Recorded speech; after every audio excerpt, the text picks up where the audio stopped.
ஒருத்தர் ரொம்ப அவசரமா வந்தார். சார், மனுஷன் நிம்மதியா இருக்கிறதுக்கு என்ன வழின்னு கேட்டார். சீக்கிரமா ஒரு கல்யாணத்தை பண்ணீங்க, எல்லாம் சரியா போடும் அப்படின்னோம். அவர் ஒரு மாதிரியா பார்த்தார். ஏற்கனவே எனக்கு கல்யாணம் ஆயிட்டுது சார், அதனால தானே நிம்மதியா இருக்கிறதுக்கு வழி கேட்கறேன் அப்படின்னார். சரி, இவர் ஒரு மாதிரியான கேஸ் அப்படின்னு நினைச்சுக்கிட்டு நம்மகிட்ட இருந்த ஒரு சின்ன புத்தகத்தை அவர்கிட்ட தூக்கி கொடுத்தோம். இதை படிச்சு பாருங்கன்னு.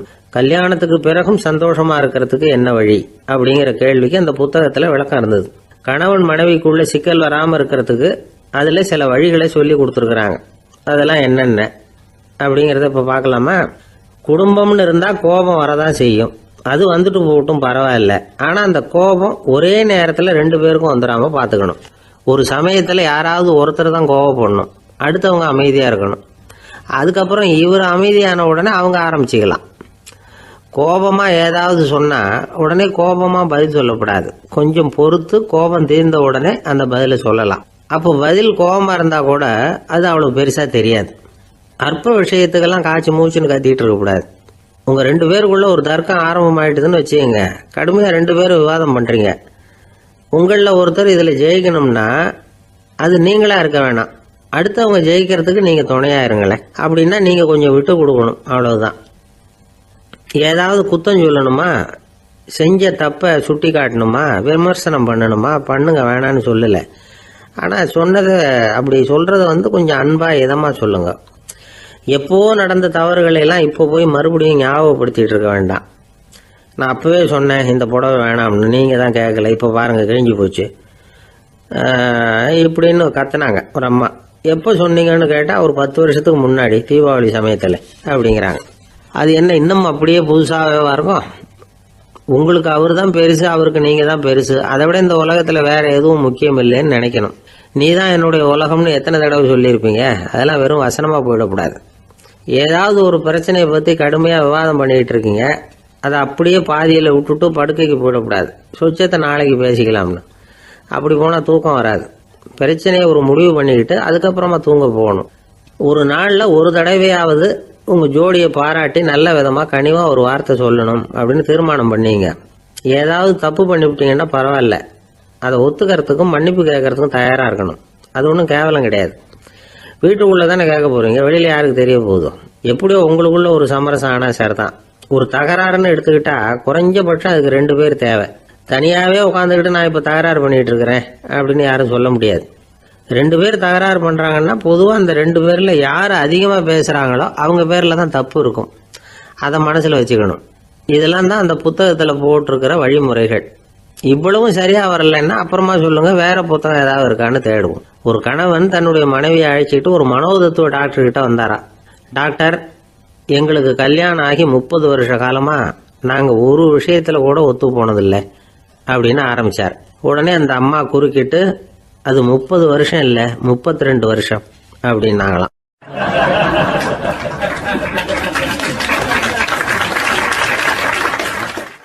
சில பேரை இப்படி சொல்றது உண்டு. அடுத்தவங்களை அனுசரிச்சு நடந்துக்க தெரியல, அவன் என்ன சார் மனுஷன் அப்படிம்பாங்க.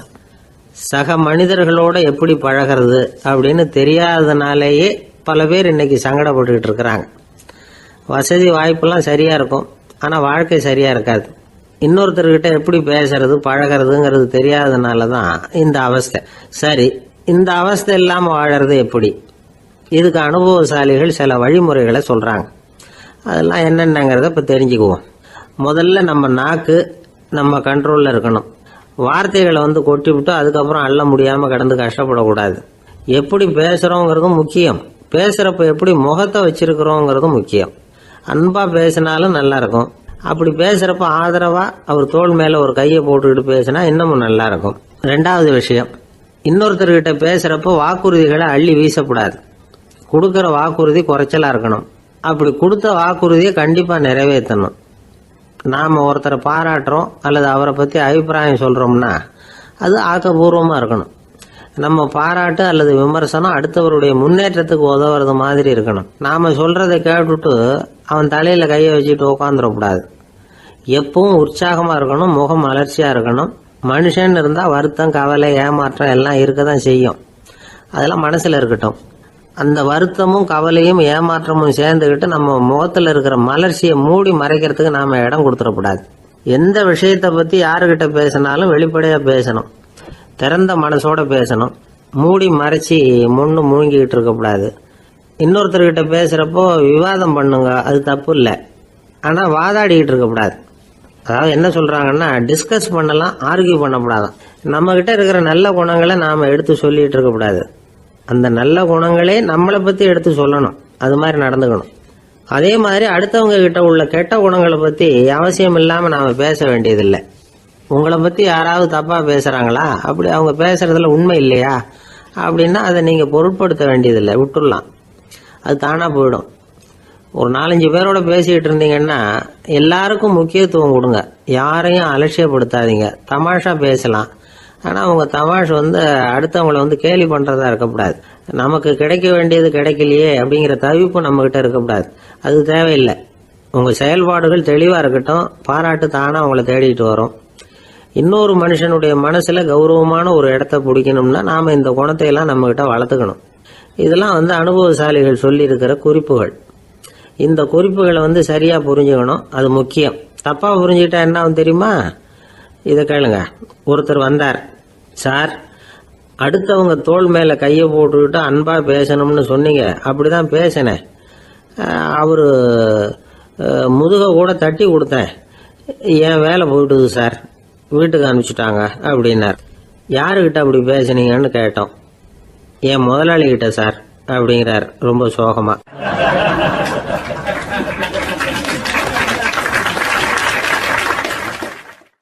இந்த உலகமே ஒரு நாடக மேடை, நாம் எல்லாரும் நடிகர்கள். இது ஞானிகள் சொல்றது. இது ஒரு பக்கம் இருக்கட்டும். இந்த உலகத்துக்குள்ள எத்தனையோ நாடக மேடைகள், எத்தனையோ நடிகர்கள், எத்தனையோ நாடகங்கள், இதெல்லாம் எப்படி ஆரம்பமாச்சு? அதுதான் இன்னைக்கு தகவல். அதாவது ஆதி மனிதன் பேச ஆரம்பிக்கிறதுக்கு முன்னாடி சைகையாலேயே எல்லாத்தையும் சொல்லிக்கிட்டு இருந்தான். அதனால் அப்போவே நடிப்பு ஆரம்பமாயிட்டுது. முதல்ல ஒரு வேட்டையைத்தான் அவன் நடித்து காட்டியிருப்பான். இவன் எப்படி போனான், எதிரில் மிருகம் எப்படி வந்தது, அதோட எப்படி சண்டை போட்டான், எப்படி அடித்து கொண்டுகிட்டு வந்தான், இதை அப்படியே மற்றவங்களுக்கு நடித்து காட்டியிருப்பான். ஏன்னா மொழி கிடையாது. இந்த காலத்துல எல்லாம் நாடகங்களில் நடிக்கிறவங்கள நடிகர்கள்ங்கிறோம். ஒரு காலத்தில் இவங்களுக்கு என்ன பேர் தெரியுமா? திஸ்பியர்கள் அப்படின்னு பேராம். இதுக்கு காரணம் உண்டு. அதாவது 2000 வருஷத்துக்கு முன்னாடி கிரீஸ் நாட்டில் திசிபியஸ் அப்படின்னு ஒரு ஆள் இருந்தான். அவன் ஒரு பெரிய நாடக கலைஞன். அவன் சில இளைஞர்களை சேர்த்துக்கிட்டான், பயிற்சி கொடுத்தான், நாடக குழுவை உருவாக்கினான். நடிகர்களையும் நாடகத்துக்கு தேவையான பொருள்களையும் ஏற்றிக்கிட்டு போகிறதுக்கு ஒரு வண்டியையும் தயார் பண்ணான். அந்த வண்டியிலேயே அவன் கிரேக்க நாடு பூராவும் சுற்றினான். ஊர் ஊராக நாடகம் போட்டான். ஒரு ஊருக்கு போனதும் அங்கே நாடகம் நடத்த தியேட்டர் இருக்கா அப்படிங்கலாம் பார்க்கறது இல்லை அவன். ஏன்னா அப்போலாம் தியேட்டர்னா என்னென்ன தெரியாது. நாடகம்னா அது ஒரு மூடிய கொட்டைக்குள்ளே தான் நடத்தணுங்கிறது அப்போ யாருக்குமே தோணலை.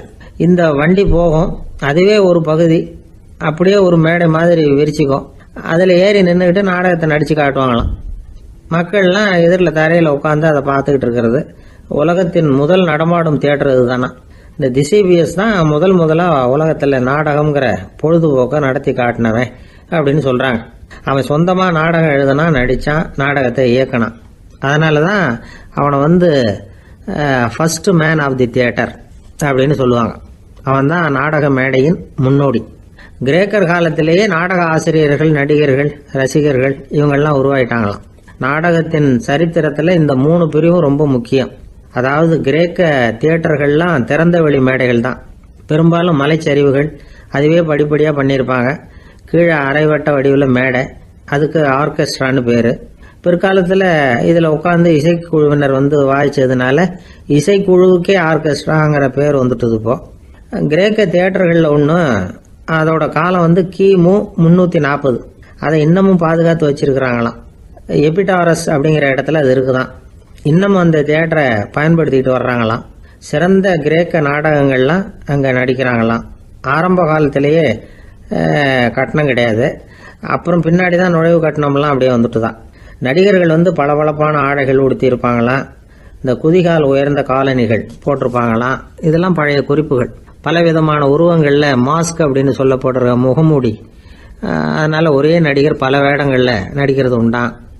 ஆரம்பத்தில் பெண் நடிகர்கள் கிடையாது, எல்லாம் ஆண் நடிகர்கள் தான். ரோமானியர்கள் தான் முதல் நிரந்தர நாடக மேடையை கட்டினவங்க. அதுதான் முதல் தியேட்டர். கிமு 1048 காலகட்டத்தில் பாம்பிங்கிற நகரத்தில் அதை கட்டியிருக்கிறாங்களாம். கிரேக்க ரோமானிய தியேட்டர்களின் அடிப்படையிலேயே இந்த இத்தாலிய வடிவ அமைப்பாளர்கள் இந்த குதிரை லாட வடிவில் ஒரு ஆடிட்டோரியத்தை உருவாக்கினாங்களாம்.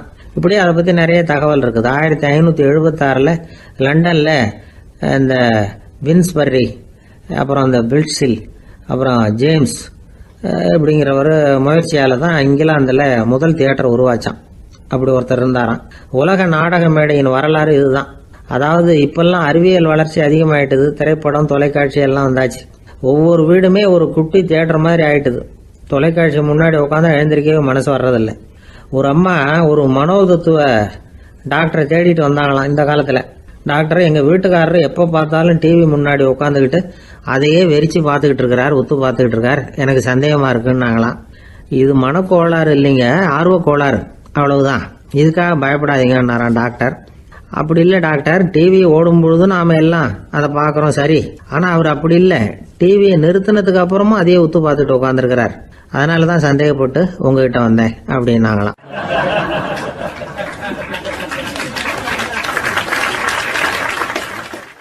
ஒரு சின்ன பையன் வந்தான்.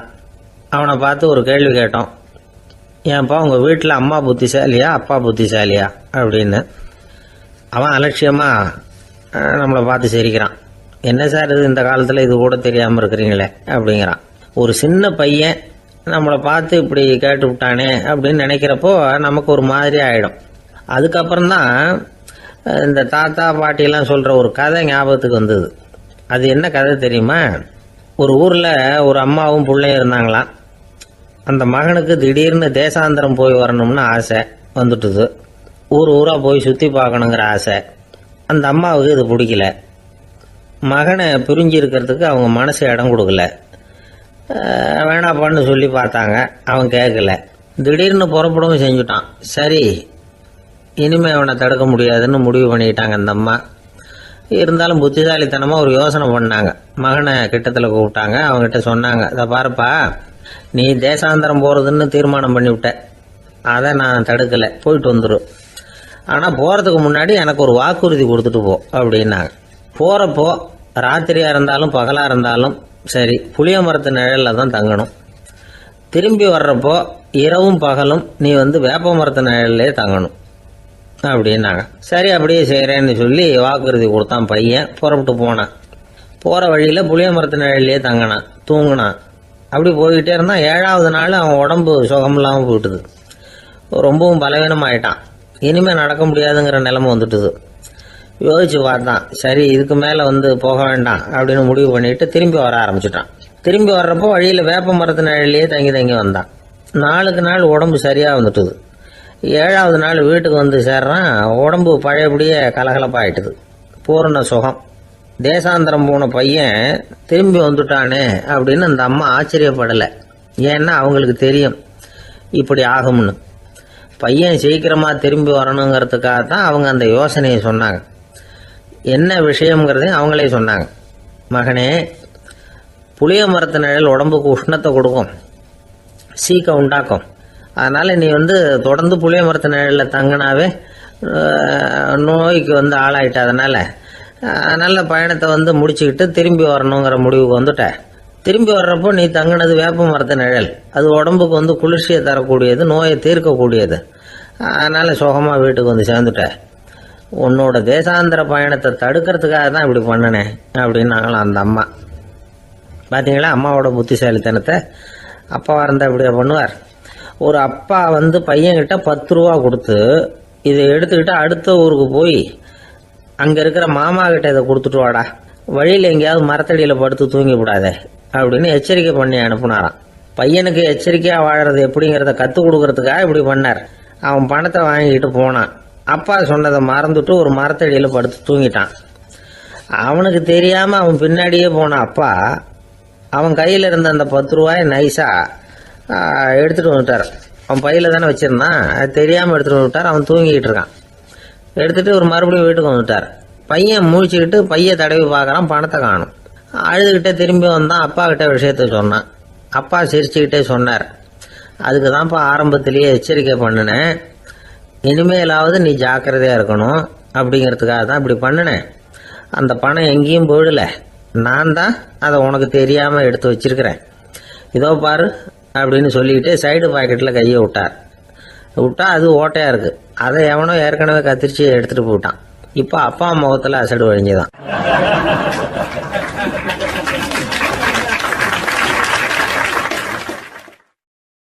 ஒரு அரசனும் அமைச்சரும் ஒரு நாள் ரொம்ப சாவகாசமாக பேசிக்கிட்டு இருந்தாங்களாம். அரசன் அமைச்சரை பார்த்து ஒரு கேள்வி கேட்டிருக்கார். ஏங்க அமைச்சரே, ஆசை இல்லாத ஒரு மனுஷனால இருக்க முடியுமா அப்படின்னு. ஏன் முடியாது, துறவி அப்படிங்கிறவங்கெல்லாம் அப்படிப்பட்டவங்க தானே அப்படின்னாராம் அமைச்சர். அவங்கெல்லாம் உண்மையிலேயே ஆசையை விட்டவங்க தானா அப்படின்னு கேட்டாராம் ராஜா. அப்படிதான் இருக்கணும் அப்படின்னாராம் அமைச்சர். அப்படின்னா ஆசையே இல்லாத ஒரு உண்மையான துறவியை நான் பார்க்கணுமேன்னார். அது என்ன பிரமாதம், அதுக்கு நான் ஏற்பாடு பண்ணுறேன் அப்படின்னு விட்டார் இவர். சொல்லிவிட்டு உடனே புறப்பட்டு போனார். அங்கே எங்கே தேடினார். அப்புறம் தான் அவருக்கு புரிஞ்சுது உண்மை துறவியை கண்டுபிடிக்கிறது எவ்வளவு கஷ்டமான காரியம்னு. இருந்தாலும் ராஜா கிட்ட சொல்லியாச்சே உண்மை துறவியை காட்டுறேன்னு. இப்போ என்ன பண்ணுறது, ராஜா கிட்ட சொன்னபடி நடக்கலைன்னா அவருக்கு கோபம் வந்துடும். அமைச்சர் ஒரு யோசனை பண்ணார். அவருக்கு ஒரு வழி தெரிஞ்சுது. அதுதான் சரின்னு முடிவு பண்ணார். அதாவது அந்த ஊரில் அவருக்கு தெரிஞ்ச நாடக நடிகர் ஒருத்தர் இருக்கிறார், நல்லா நடிப்பார். அவரை போய் பார்த்தார். இதை பாருப்பா, எனக்காக நீ ஒரு காரியம் செய்யணும்னார். என்னன்னு கேட்டார் அவர். நீ ஒரு துறவி மாதிரி கொஞ்ச நேரத்துக்கு நடிக்கணும். ராஜா உன்னை பார்த்துட்டு போகிற வரைக்கும் நடி, அது போதும். அதுக்காக உனக்கு 10,000 ரூபா தரேன் அப்படின்னார். அவர் எந்த காலத்தில் இவ்வளவு பணத்தை மொத்தமாக பார்த்துருக்கார். அதனால் உடனே சரின்னு ஒத்துக்கிட்டார். அமைச்சர் அரண்மனைக்கு திரும்பி வந்தார். என்ன அமைச்சரே, இன்னுமா ஒரு உண்மையான துறவி கிடைக்கலன்னார். உண்மையான துறவி ஒருத்தரை இப்போ தான் கொஞ்ச நேரத்துக்கு முன்னாடி பார்த்து பேசிவிட்டு வர்றேன். அவர் நம்ம ஊருக்கு வெளியில் குளத்தங்கரையில் உள்ள ஒரு ஆலமரத்துக்கு அடியில் உட்காந்துருக்கிறார் அப்படின்னார் இவர். அப்படின்னா உடனே புறப்படுங்க அப்படின்னார் ராஜா. பரிவாரங்களோடு புறப்பட்டார். அங்கே அந்த மரத்தடியில் அந்த ஆள் வேஷம் போட்டுக்கிட்டு துறவி மாதிரி உட்காந்துருக்கிறான். ராஜா நேராக போனார். அந்த துறவி காலில் பொத்துன்னு விழுந்து வணங்கினார். உடனே ராணி அவர் காலில் விழுந்தாங்க. அடுத்தபடியாக அமைச்சர் விழுந்தார். அவருக்கு தெரியும் இது நம்ம ஆள் தான்னு. இருந்தாலும் என்ன பண்ணுறது, நேரம். அப்புறம் பரிவாரங்கள்லாம் துறவி காலில் விழுந்து ஆசீர்வாதம் வாங்கிட்டாங்க. ராஜா அப்புறமா தங்கத்தட்டில் பொன்னையும் பொருளையும் வச்சு அந்த துறவிகிட்ட ரொம்ப பணிவாக நீட்டுறார். தாங்கள் தயவு பண்ணி இதை ஏற்றுக்கணும் அப்படின்னு வேண்டிக்கிட்டார். அந்த துறவி பற்று இல்லாமல் அதை பார்த்தார். எல்லாத்தையும் திறந்துட்ட எனக்கு இதெல்லாம் எதுக்காக அப்படின்னு சொல்லி அதை மறுத்துட்டாராம். ஆஹா, உண்மையான துறவியை பார்த்துட்டோம் அப்படிங்கிற ஆனந்தம் அரசருக்கு. ரொம்ப நிம்மதியாக திருப்தியாக திரும்பி வந்தார் அரண்மனைக்கு. அதுக்கப்புறம் அமைச்சர் யாருக்கும் தெரியாமல் அந்த துறவிகிட்ட ஓடினார்.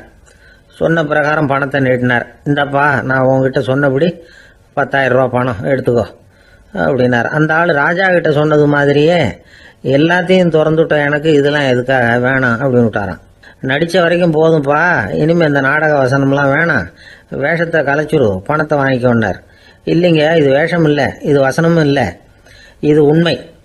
கொஞ்ச நேரம் துறவி மாதிரி நடித்ததுக்கே இந்த தேசத்து ராஜா, ராணி, அமைச்சர், பரிவாரங்கள் எல்லாம் என் காலில் விழுந்து வணங்குறாங்க. அப்படின்னா உண்மையான துறவியாக இருக்கிறது எவ்வளவு பெருமையான விஷயம். நான் உண்மையான துறவியாக ஆக போகிறேன், அப்படி முடிவும் பண்ணிட்டேன் அப்படின்னார் அந்த நடிகர். வேஷம் கூட எப்படிப்பட்ட விளைவுகளை உண்டு பண்ணுது பார்த்தீங்களா. நம்மால் ஒருத்தன் ரொம்ப வசதியாக தான் இருந்தான். ஒரு நாள் அவன் சொத்து பூரா திருட்டு போயிட்டுது.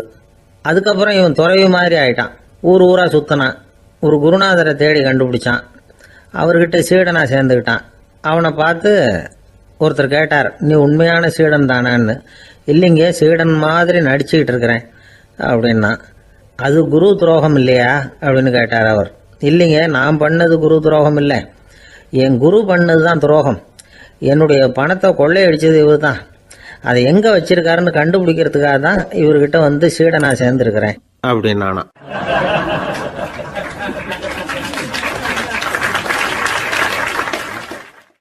ஒரு ஆள் இருந்தான், நிறைய பணம் சம்பாதிச்சான். ஆனால் செலவு பண்ண மனசு வரல, கருமி. அவன் என்ன பண்ணா, சேர்த்த பணம் பூராவையும் ஒரு மரத்தடியில் புதைச்சி வச்சிருந்தான். வாரத்துக்கு ஒரு தடவை அந்த மரத்தடிக்கு வருவான். புதைச்ச இடத்த ஆவலோடு பார்த்துக்கிட்டு இருப்பான். அதுக்கப்புறம் போயிடுவான். அவ்வளவுதான். ஒரு நாள் ஒரு திருடன் வந்தான். இவன் புதைச்சி வச்சிருந்ததெல்லாம் எடுத்துட்டு போட்டான். இது தெரிஞ்சு போச்சு. அந்த கருமி புலம்ப ஆரம்பிச்சிட்டான். இவன் புலம்பலை கேட்டதும் அக்கம் பக்கத்தில் இருந்தவங்க எல்லாம் ஓடி வந்தாங்க. என்ன விஷயம்னு விசாரிச்சாங்க. இவன் சொன்னான். ஒரு பெரியவர் கேட்டார், ஏப்பா வாரம் வந்து இந்த இடத்த பார்க்கறதாக சொன்னியே, எப்போவாவது இதில் இருக்கிற பணத்தை எடுத்து செலவு பண்ணியிருக்கியா அப்படின்னு கேட்டார். நான் அப்பப்போ வந்து அதை பார்க்கறது தான் வழக்கம், அதை தொட்டதே இல்லைன்னு அவன். சரி, அப்படின்னா இப்போவும் நீ அதே மாதிரி வாரம் ஒரு தடவை வந்து இந்த இடத்த பார்த்துட்டு போகலாமே அப்படின்னாராம் அந்த பெரியவர். அதுவும் சரிதானே, எவ்வளவு காலமானாலும் அவன் அந்த பணத்தை எடுத்து செலவு பண்ண போறதில்ல. அப்படி இருக்கிறப்ப உள்ளே பணம் இருந்தாலும் ஒன்று தான், இல்லாமல் போனாலும் ஒன்று தான். இதிலிருந்து என்ன புரியுதுன்னா, ஒருத்தர்கிட்ட இருக்கிற பணத்தை கொண்டு அவர் பணக்காரரா ஏழையா அப்படின்னு முடிவு செய்கிறது சரியில்லை. அந்த செல்வத்தை அனுபவிக்கிற திறன், பயன்படுத்துகிற திறன், அதை வச்சு தான் அவர் ஏழையா பணக்காரரா அப்படிங்கிறத நிர்ணயம் பண்ணணும். அதுதான் சரி. செலவு பண்ண தெரியாதவன் சேகரம் பண்ணிகிட்டே இருக்கிறதுனால என்ன பிரயோஜனம்? தலைமுடியே இல்லாதவன் தாராளமாக சீப்புகளை வாங்கி சேகரம் பண்ணுறது மாதிரி தானே இது. சில சமயம் செலவு பண்ண நாம தயாராக இருந்தால் கூட அந்த செல்வம் நமக்கு பயன்படுறதில்ல. அரேபியாவில் ஒரு நகை வியாபாரி விலை உயர்ந்த முத்துக்களை எல்லாம் அவர் வச்சு வியாபாரம் பண்ணிட்டு இருந்தார். அவர் ஒரு சமயம் ஒரு பாலைவனம் வழியாக போயிட்டு இருக்கிறார் ஒட்டகத்தில். அப்போ திடீர்னு கடுமையான புயல் வீச ஆரம்பிச்சுட்டுது. திசை தவறி இவர் எங்கேயோ வந்துட்டார். கூட வந்தவங்களையும் காணல, எங்கே போனாங்களோ தெரியல. இவர் ரொம்ப பயந்து போய் அங்கேயும் எங்கேயுமா அலைஞ்சு தெரிகிறார். வழியே தெரியல. பசி கடுமையாயிட்டுது. ஒட்டகத்து முதுகில் ஒரு மூட்டை இருந்தது. அதை பிரித்து பார்த்தார். உள்ளே ஏதாவது இருக்கான்னு தேடி பார்க்குறார். அது வரைக்கும் கண்ணில் தட்டுப்படாத அபூர்வமான ஒரு பை கண்ணில் பட்டுது. ஆஹா, அதில் ஏதாவது சாப்பிட்றதுக்கு இருக்கும் அப்படின்னு நினச்சி ஆவலாக அதை பிரித்து பார்க்குறார். அந்த பையில் விலை உயர்ந்த முத்துக்கள் நிறைய இருந்துதான். அப்போ தான் அவர் நினச்சாராம், விலை உயர்ந்த முத்துக்கள் கூட சாப்பிட்றதுக்கு உணவாக முடியாது அப்படிங்கிறத புரிஞ்சுக்கிட்டாராம். எந்த நேரத்தில் எது நமக்கு தேவையோ அது நமக்கு தாராளமாக கிடைக்கணும்.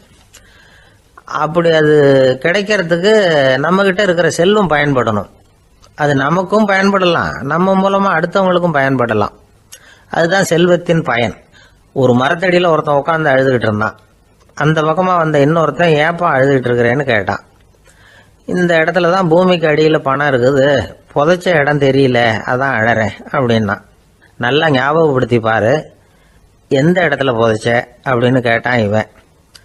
அது எப்படி எனக்கு தெரியும், புதைச்சி வச்சிருக்கிறவன் நான் இல்லையே, எங்கள் எழுத்து வீட்டுக்காரன் அப்படின்னானா இவன்.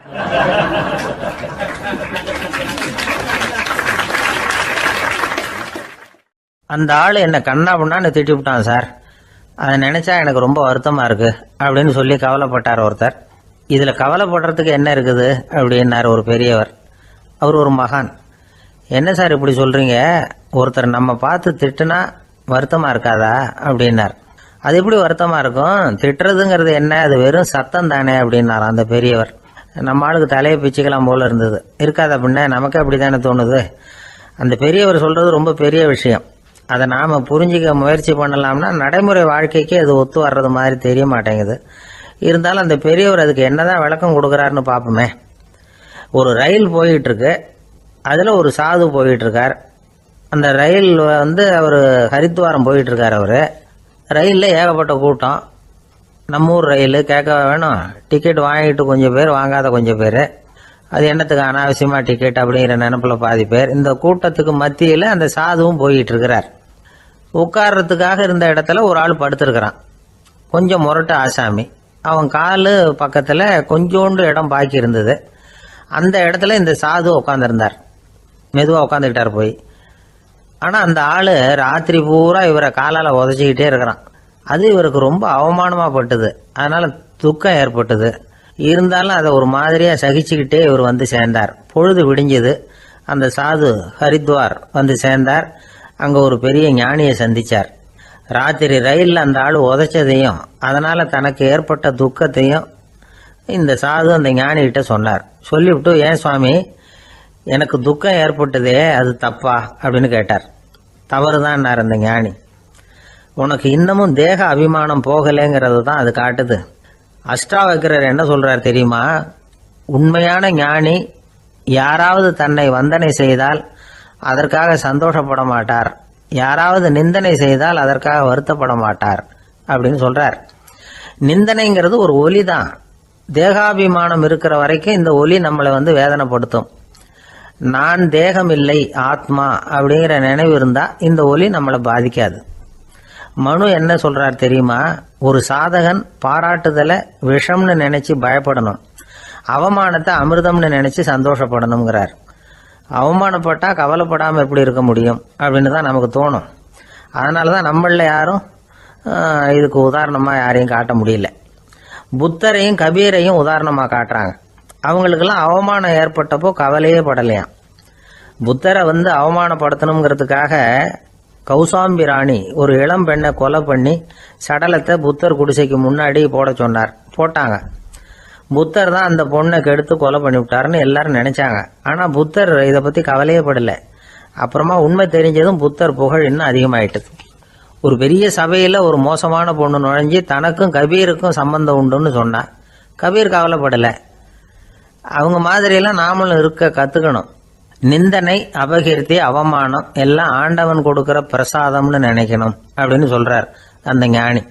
இதை கேட்ட இந்த காலத்து ஆசாமி ஒருத்தர், நான் கூட அப்படிதான் சார், யாராவது அவமானப்படுத்தினா கவலைப்பட மாட்டேன். நேத்து கூட ஒருத்தர் என்ன பலார்னு அரைஞ்சுட்டார், நான் கொஞ்சம் கூட கவலைப்படல, பேசாம வந்துட்டேன்னார். ஏன் அப்படி வந்துட்டீங்க அப்படின்னு. அவர் அரைஞ்சதுலேயும் ஒரு அர்த்தம் இருந்தது, அதனால தான் அப்படி வந்துட்டேன்னார். ஏன் அரைஞ்சாருன்னு கேட்டேன். 10 வருஷத்துக்கு முன்னாடி 15 ரூபா அவர்கிட்ட கடன் வாங்கினேன், அதை கேட்டு கேட்டு பார்த்துட்டு கடைசியாக தான் அரைஞ்சார் அப்படின்னார். ஆண்டவனுடைய பிரசாதம் இவருக்கு அடிக்கடி கிடைக்கும் போல இருக்கு.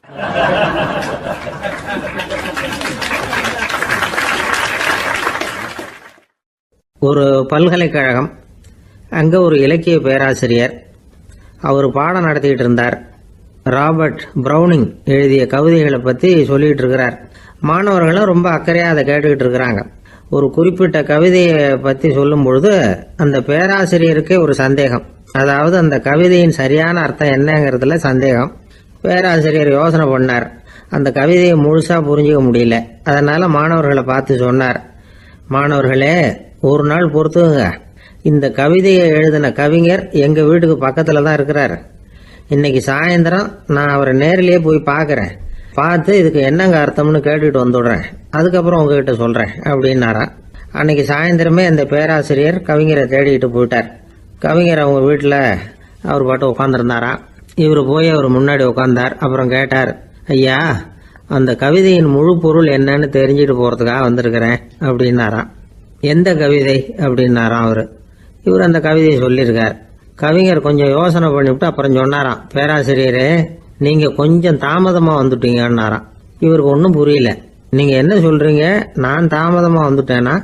நீங்க தான் உயிரோடு இருக்கிறீங்களே, அப்படி இருக்கும்பொழுது நான் தாமதமா வந்துட்டேன்னா அது எப்படி அப்படின்னு இவர் குழம்பி இருக்கிறார்.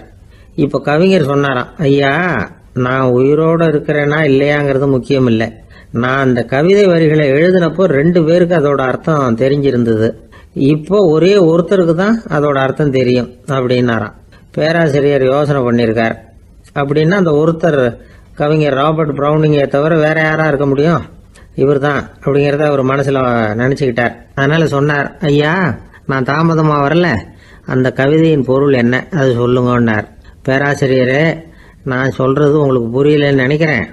நான் இந்த வரிகளை எழுதினப்போ 2 பேருக்கு அதோட அர்த்தம் தெரிஞ்சிருந்தது. அந்த 2 பேர் யாருன்னா, ஒருத்தர் ராபர்ட் பிரவுனிங், அதாவது நான், இன்னொருத்தர் கடவுள். இப்போ அது கடவுளுக்கு மட்டும்தான் தெரியும். நானே இதை பத்தி பல தடவை யோசனை பண்ணி பார்த்தேன். இது ரொம்ப அழகானது, ஆனாலும் ரொம்ப வழுக்கலானது. அதை பிடிச்சிட்டோம்னு நினைச்சிட்டு இருக்கும் பொழுதே காத்து மாதிரி அது உங்ககிட்ட இருந்து ஓடி போயிடுது. எனக்கு ரொம்பவும் வருத்தமா தான் இருக்குது. நிச்சயமா நான் தான் இந்த வரிகளை எழுதியிருக்கிறேன், அதுல அர்த்தம் இருக்குங்கிறது எனக்கு தெரியும், அதை நான் உணர்றேன். ஆனா நீங்க என்ன மன்னிக்கணும், எனக்கே கூட அதை என்னால விளக்க முடியல. அப்படி இருக்கும் பொழுது உங்களுக்கு எப்படி அதை நான் விளக்க முடியும் அப்படின்னு அந்த கவிஞர்.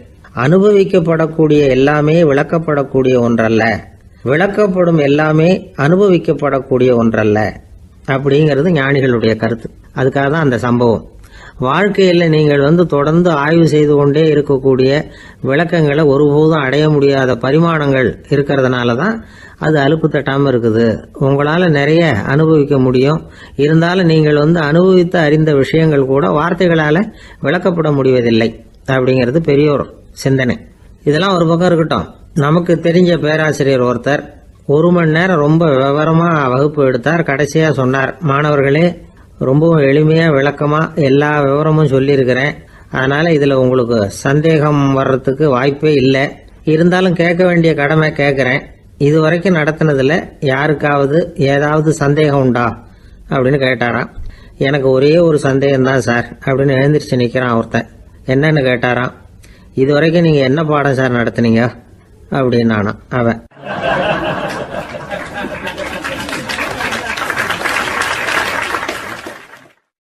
அம்மாக்காரங்களுக்கு அடிக்கடி ஏற்படுற கவலை ஒன்று உண்டு. அதாவது குழந்தை சரியாக சாப்பிட மாட்டேங்குதே அப்படிங்கிற கவலை. இவங்கெல்லாம் ஒரு விஷயத்த நல்லா புரிஞ்சுக்கணும். குழந்தைகள்ங்கிறவங்க பெரியவங்க மாதிரி இல்லை. அவங்க கடிகாரத்தில் மணியை பார்த்துட்டு சாப்பிட்றதுக்கு உட்கார்ற ரகம் கிடையாது. பசிச்சா சாப்பிடுவாங்க, இல்லைன்னா விளையாடுவாங்க அல்லது தூங்குவாங்க. அது புரியாமல் அவங்கள கட்டாயப்படுத்தி அல்லது மிரட்டி சாப்பிட வைக்கிறது ரொம்ப தப்பு. ஒரு 8 மாத குழந்தைக்கு 3 மணி நேரத்துக்கு ஒரு தடவை பசிக்கும். அந்த நேரம் பார்த்து சாப்பாடு கொடுத்தா அடம் பண்ணாமல் அது பாட்டுக்கு சாப்பிட்றோம். அதே குழந்தைக்கு 1 வயசு ஆகிறப்போ 4 மணி நேரத்துக்கு ஒரு தடவை பசிக்கும். இந்த வயசில் இயற்கையாகவே பசி குறைஞ்சிருக்கும். அது புரியாமல் என் குழந்தை முன்னாடி மாதிரி இப்போ சரியாக சாப்பிட மாட்டேங்கிறான் அப்படின்னு சில பேர் டாக்டர்கிட்ட போய் சொல்லிக்கிட்டு இருப்பாங்க. இன்னொரு விஷயம், ஒரு குழந்தைக்கு வயசு அதிகமாகிற வேகத்துக்கு உடம்பு எடையும் அதிகமாகிக்கிட்டே போகாது. உடம்பு எடை அதிகமாகிற வேகம் குறைஞ்சிக்கிட்டே வரும். 6 மாத குழந்தைக்கு ஒரு வாரத்தில் 150 கிராம் எடை கூடும். ஒரு வயசில் வாரத்துக்கு 71 கிராம் எடை கூடும். இது புரியாமல் அதிகமாக சாப்பாட்டை கொடுத்து குழந்தைய கஷ்டப்படுத்தக்கூடாது. ஏன்னா அளவுக்கு மீறின உணவு அஜீரணத்தை உண்டு பண்ணிவிடும். குழந்தைக்கு ஒரு தட்டில் கொஞ்சமாக ஆகாரத்தை வச்சு கொண்டுகிட்டு போய் கொடுக்கணும். மலை மாதிரி குவிச்சு வச்சா அதை பார்த்ததுமே பசி அடங்கி போயிடும். அடித்து மிரட்டி பயமுறுத்தி குழந்தைய சாப்பிட வைக்கிற பழக்கம் இருக்கு பாருங்க. அதுக்கு ஃபுட் ஃபோர்ஸிங் அப்படின்னு பேர். இப்படி பண்ணினா குழந்தைக்கு சாப்பாட்டில் விருப்பம் குறைஞ்சிரும். அதை கண்டாவே வெறுக்க ஆரம்பிச்சிடும். அது மாதிரி உளம் சார்ந்த பசி குறைவு, சைக்கோஜெனிக் அனோரெக்சியா, அது ஏற்படுமா. சாப்பாடுங்கிறதே ஒரு தண்டனை மாதிரி தோணும். குழந்தைகளுக்கு பிடிச்ச மாதிரியான ஆகாரத்தை கொடுக்கணும். சத்து அதிகம் இருக்குங்கிறதுக்காக அதுக்கு பிடிக்காத ஆகாரத்தை கொடுத்து கட்டாயப்படுத்தக்கூடாது. குழந்தைகளுக்கு 2 வயசு ஆகிறப்போ இயற்கையாகவே எதிர்மறை குணம் உண்டாகும். அதாவது அந்த எதிர்மறையாக பேசுறது. இது மாதிரி சமயங்களில் நாம் என்ன சொல்கிறோமோ அதுக்கு நேர்மாறாக நடந்துக்கும். ஏட்டிக்கு போட்டி. சாப்பிட சொன்னால் விளையாட போவோம், விளையாட சொன்னால் சாப்பாடு கேட்கும். இதை புரிஞ்சுக்கிட்டு நடந்துக்கணும். குழந்தை சொன்ன பேச்சை கேட்கலேன்னு கோவப்படக்கூடாது. குழந்தை வளர வளர பிடிவாத குணம் வர்றது சகஜம். கேட்டதை வாங்கி கொடுத்தாதான் சாப்பிடுவேன் அப்படின்னு பிடிவாதம் பண்ணும். வாங்கி கொடுத்து விடுறது தான் உத்தமம். நீங்களும் அதுகிட்ட பிடிவாதம் பண்ணிட்டு இருக்கக்கூடாது. ஏன்னா கேட்டது கிடைக்கலையேங்கிற ஏமாற்றம் கூட குழந்தையோட பசியை குறைச்சிரும். கேட்டது கிடைச்சிட்டா பசி அதிகமாகும். கொடுத்ததை மளமளன்னு சாப்பிட்றோம். குழந்தைகளுக்கு கண்ட கண்ட நேரத்தில் சாப்பிட்றதுக்கு எதையாவது வாங்கி கொடுத்துக்கிட்டு இருந்தா சாப்பாட்டு நேரத்தில் சாப்பிடாம அடம் பண்ண ஆரம்பிச்சிடும். பள்ளிக்கூடம் போகிற பிள்ளைங்க காலை உணவை சரியாக சாப்பிட மாட்டாங்க. அச்சம், அவசரம், பரபரப்பு இதெல்லாம் தான் காரணம். பள்ளிக்கு புறப்படுறதுக்கு ஒரு 3/4 மணி நேரத்துக்கு முன்னாடியே சாப்பாடு போட்டுருங்க, அது சரியாக போடும். படிக்கிற குழந்தைகள் உடல் சோர்வு, மனச்சோர்வு இது காரணமாக கூட சாப்பிட மறுக்கிறது உண்டு. இப்போ உதாரணமாக சாயந்தரம் விளையாடி விட்டு வீட்டுக்கு வந்ததும் சாப்பிட சொன்னால் வேணாம்பாங்க. இது உடல் சோர்வு. ரொம்ப நேரம் வீட்டு பாடங்களை செஞ்சு முடித்த கையோடு சாப்பிட சொன்னாலும் அவங்களால சரியாக சாப்பிட முடியாது.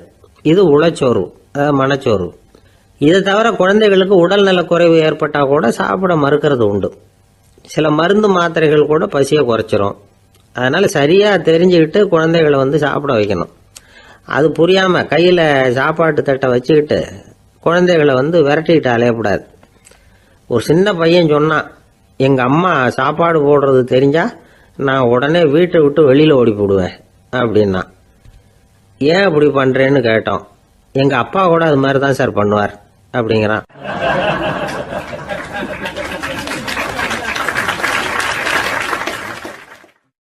பந்திக்கு முந்தர ஆசாமிகள் நம்மள பல பேர் உண்டு.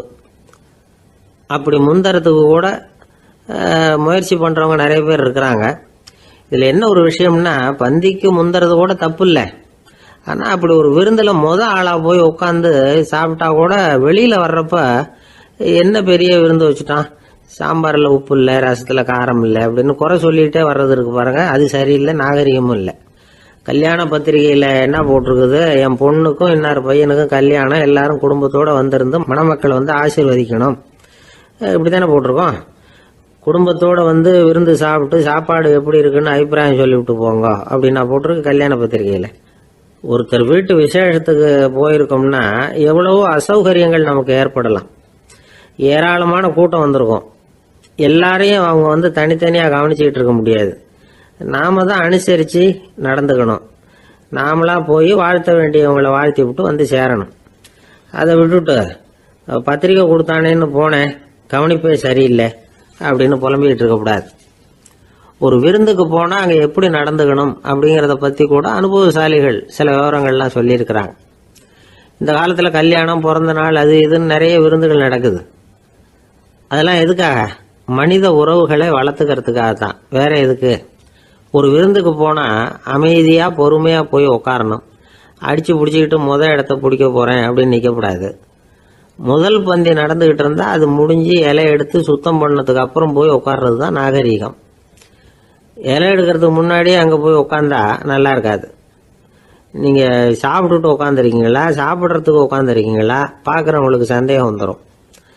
அதே மாதிரி இலையில எல்லா ஐட்டமும் பரிமாறினதுக்கு அப்புறம் சாப்பிட ஆரம்பிக்கணும்.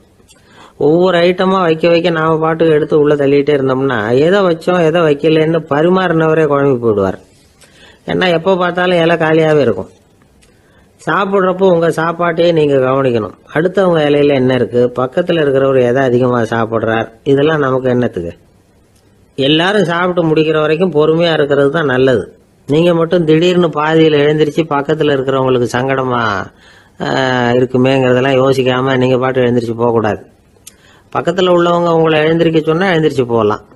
விருந்துகளில் சாப்பாட்டை வீணாக்கிறதே ஒரு நாகரிகமாக போட்டுது. இந்த காலத்தில் சாப்பாட்டுக்கே கஷ்டப்பட்டுக்கிட்டு பல பேர் இந்த உலகத்தில் இருக்கிறப்போ சாப்பாட்டை வீணாக்கிறது எவ்வளோ பெரிய மோசங்கிறத நினச்சி பார்க்கணும். வேணுங்கிற அளவுக்கு கேட்டு வாங்கி சாப்பிட்றது தான் முறை. விருந்தில் இந்த பஃபே அப்படின்னு சொல்லி ஒரு முறை சொல்கிறாங்கல்ல, அதாவது உணவு வகைகளையெல்லாம் பொதுவாக ஒரு இடத்துல வச்சுடுறது, நமக்கு தேவையானதை நாமே எடுத்து ஒரு தட்டில் போட்டுக்கிட்டு சாப்பிட வேண்டியது. இதில் கூட சில பேர் தேவைக்கு அதிகமாக எடுத்து போட்டுக்கிட்டு வீணாக்குறாங்க. சில சமயம் வந்து கடைசியாக சாப்பிட போகிறவங்களுக்கு எல்லா ஐட்டமும் கிடைக்காம போகலாம். அதை போய் பெருசு பண்ணிகிட்டு இருக்கக்கூடாது. என்ன சார் இந்த அளவுக்கு கூடவா நாகரிகம் தெரியாமல் இருக்கிறோம், இதை போய் பெருசாக சொல்ல வந்துட்டீங்களே அப்படின்னு நினைக்கலாம். ஒருத்தர் 2 பேருக்கு இந்த விவரம் தேவைப்படலாம். அவங்க காதலையும் இது விழட்டுமேங்கிறதுக்காக தான் இது. ஒரு பெரிய கல்யாண விருந்து நடந்துக்கிட்டு இருந்தது.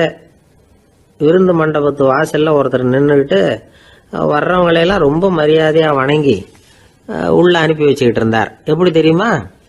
வர்றவங்க கையெல்லாம் பிடிச்சி முத்தம் கொடுத்து அதுக்கப்புறம் உள்ளே அனுப்பி வச்சுக்கிட்டு இருந்தாராம்.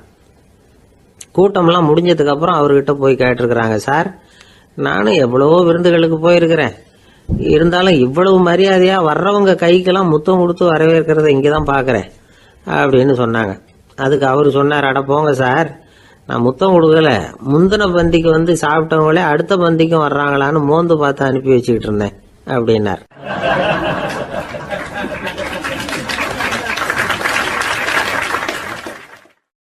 ஒரு ஊரில் ஒரு ராஜா இருந்தார். பெரிய அரண்மனையில் தான் இருக்கிறார். எல்லா வசதியும் இருந்தது. இருந்தாலும் அவர் எல்லாரும் சொல்கிறது எப்படி தெரியுமா, பிச்சைக்கார ராஜா. அப்படி ஒரு பேர் அவருக்கு நிலைச்சி போச்சு. ஜனங்களும் சரி மற்ற தேசங்களில் உள்ளவங்களும் சரி அவர் அந்த பேர் சொல்லியே குறிப்பிடுறது வழக்கமாக போட்டுது. இது அவருக்கு ரொம்ப கவலையாக போச்சு. என்ன இது, நம்மளை தேடி வர்றவங்களுக்கெல்லாம் நாம் சோறு போடுறோம், நம்ம புகழ்ந்து பாடல் ஏற்றி கொண்டு வர்ற புலவர்களுக்கெல்லாம் அவங்க எப்படி வந்தாலும் ஒருவேளை சோறு போடணுங்கிறது உத்தரவு. இவ்வளவுலாம் செஞ்சும் நம்மளை போய் பிச்சைக்கார ராஜான்னு எல்லாரும் சொல்கிறாங்களே, அது ஏன், எதுக்காக அப்படி சொல்கிறாங்க? இதுதான் ராஜாவுக்கு குழப்பம். சரி, இதை பற்றி நம்ம அமைச்சர்கள் கிட்ட கேட்கலாமா அப்படின்னு யோசனை பண்ணார்.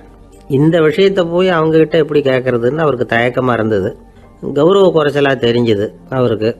சரி, சாதாரண குடிமக்கள் கிட்ட இதை பற்றி கேட்கலாமா அப்படின்னு யோசனை பண்ணார். கேட்கலாம், ஆனால் அவங்க யாரும் ராஜா முன்னாடி வந்து நின்று தைரியமாக பேசக்கூடிய அளவுக்கு இல்லை. ராஜாவோட குழப்பம் நாளுக்கு நாள் அதிகமாக போச்சு. கடைசியாக அவர் ஒரு முடிவுக்கு வந்தார். அதாவது இதை பற்றி ஒரு பிச்சைக்காரங்கிட்டே கேட்டு பார்த்துட்டா என்ன. இதுதான் அவர் பண்ண முடிவு. உடனே மாறு வேஷம் போட்டுக்கிட்டு நகர்வலம் போனார். ஒரு பிச்சைக்காரனை கண்டுபிடிச்சார். இதை பாருப்பா, நம்ம ராஜாவை எல்லாரும் பிச்சைக்கார ராஜான்னே சொல்கிறாங்களே, அதுக்கு என்ன காரணமாக இருக்கும் அப்படின்னு கேட்டார். அதுக்கு அவன் சொல்கிறான், இதுக்கான பதிலை இன்னும் ஒரு 30 நாளில் சொல்கிறேன் அப்படின்னா. உடனே இவருக்கு சந்தோஷம். உண்மையை அவங்ககிட்ட சொன்னார். நான் வேற யாரும் இல்லை, நான் தான் இந்த நாட்டு ராஜா. இப்போ நீ என் கூடவே வந்துடு, அரண்மனையிலேயே தங்கிக்கோ. 30 நாள் கழித்து எனக்கு பதில் சொல்லிவிட்டு அதுக்கப்புறமா நீ போகலாம் அப்படின்னு சொல்லி அழைச்சிட்டு வந்துட்டார். அரண்மனையில் ஒரு மூலையில் அவன் தங்கறதுக்கு இடம் கொடுத்தார். தினம் 2 வேளையும் இவனுக்கு சோறு போடுங்க அப்படின்னு உத்தரவு போட்டார். ராஜா கொடுத்த இடத்துல போய் உக்காந்துக்கிட்டான் அந்த பிச்சைக்காரன். தினமும் அந்த அரண்மனையில் நடக்கிறதையெல்லாம் கவனிச்சிக்கிட்டு வந்தான். வேளைக்கு சாப்பாடு வரும், சாப்பிட்டுக்கிட்டு இருக்கான். இப்படி 30 நாள் முடிஞ்சுது. ராஜா வந்தார். என்ன, என்னோட கேள்விக்கு பதில் என்னன்னு கண்டுபிடிச்சிட்டியான்னார். கண்டுபிடிச்சிட்டேன்னா. என்ன எல்லாரும் பிச்சைக்கார ராஜான்னு சொல்கிறாங்களே, அது நியாயமாக படுதா உனக்குன்னு கேட்டார். நியாயமாக தான் படுது, சந்தேகம் இல்லாமல் நீங்கள் பிச்சைக்கார ராஜா தான். என்னதான் நீங்கள் வசதியோடவும் படைபலத்தோடவும் இருந்தால் கூட நீங்கள் எங்கள் வர்க்கத்தை சேர்ந்த ஆசாமி தான் அப்படின்னு அடித்து சொல்லிவிட்டான் அந்த ஆள். எதனால் அப்படி சொல்கிறேன்னு கேட்டார் இவர். அரசே, ஒரு உண்மையை கண்டுபிடிச்சி சொல்கிறதா நான் உங்ககிட்ட சொன்னேன். நீங்கள் ராஜ பரம்பரைன்னா உடனே உங்கள் கழுத்தில் கிடக்கிற முத்து மாலையை கழட்டி பரிசாக கொடுத்துருப்பீங்க, பொண்ணையும் மணியையும் கொடுத்துருப்பீங்க. ஆனால் நீங்கள் அப்படி செய்யலை. என்னை ஒரு மூலையில் உட்கார வச்சு 2 வேளை சோறு போட சொன்னீங்க. உங்களை தேடி யார் வந்தாலும், யார் வந்து பாராட்டி பேசினாலும் அல்லது பிரச்சனைகளை சொன்னாலும் நீங்கள் செய்கிற ஒரே காரியம் சோறு போடுறது தான். பிச்சைக்காரனுக்கு சோறு மட்டும்தான் உலகம்.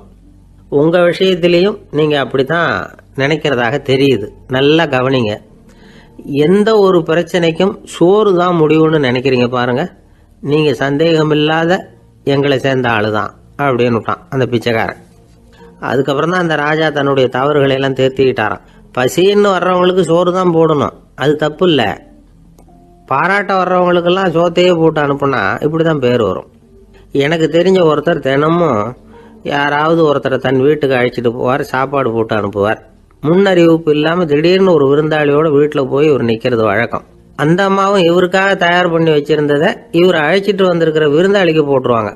விருந்தாளி சாப்பிட்டுட்டு போனதுக்கப்புறம் இவர் மனைவி கிட்ட உனக்கு சிரமம் வேணாம் அப்படின்னு சொல்லிவிட்டு பக்கத்தில் உள்ள ஒரு ஹோட்டலுக்கு போய் காசு கொடுத்து சாப்பிட்டுட்டு வந்துடுவார். பல நாள் இப்படி நடக்கும். ஒரு நாள் அவரை தனியாக கூப்பிட்டுக்கிட்டு போய் ஏன் இப்படி பண்ணுறீங்கன்னு கேட்டோம். அதுக்கு அவர் சொல்கிறாரு, எங்கள் வீட்டு சாப்பாட்டிலேருந்து தப்பிக்கிறதுக்கு எனக்கு வேற வழி எதுவும் தெரியல சார், அதனால தான் இப்படி பண்ணிட்டு இருக்கிறேன் அப்படின்னார் ரொம்ப பரிதாபமா.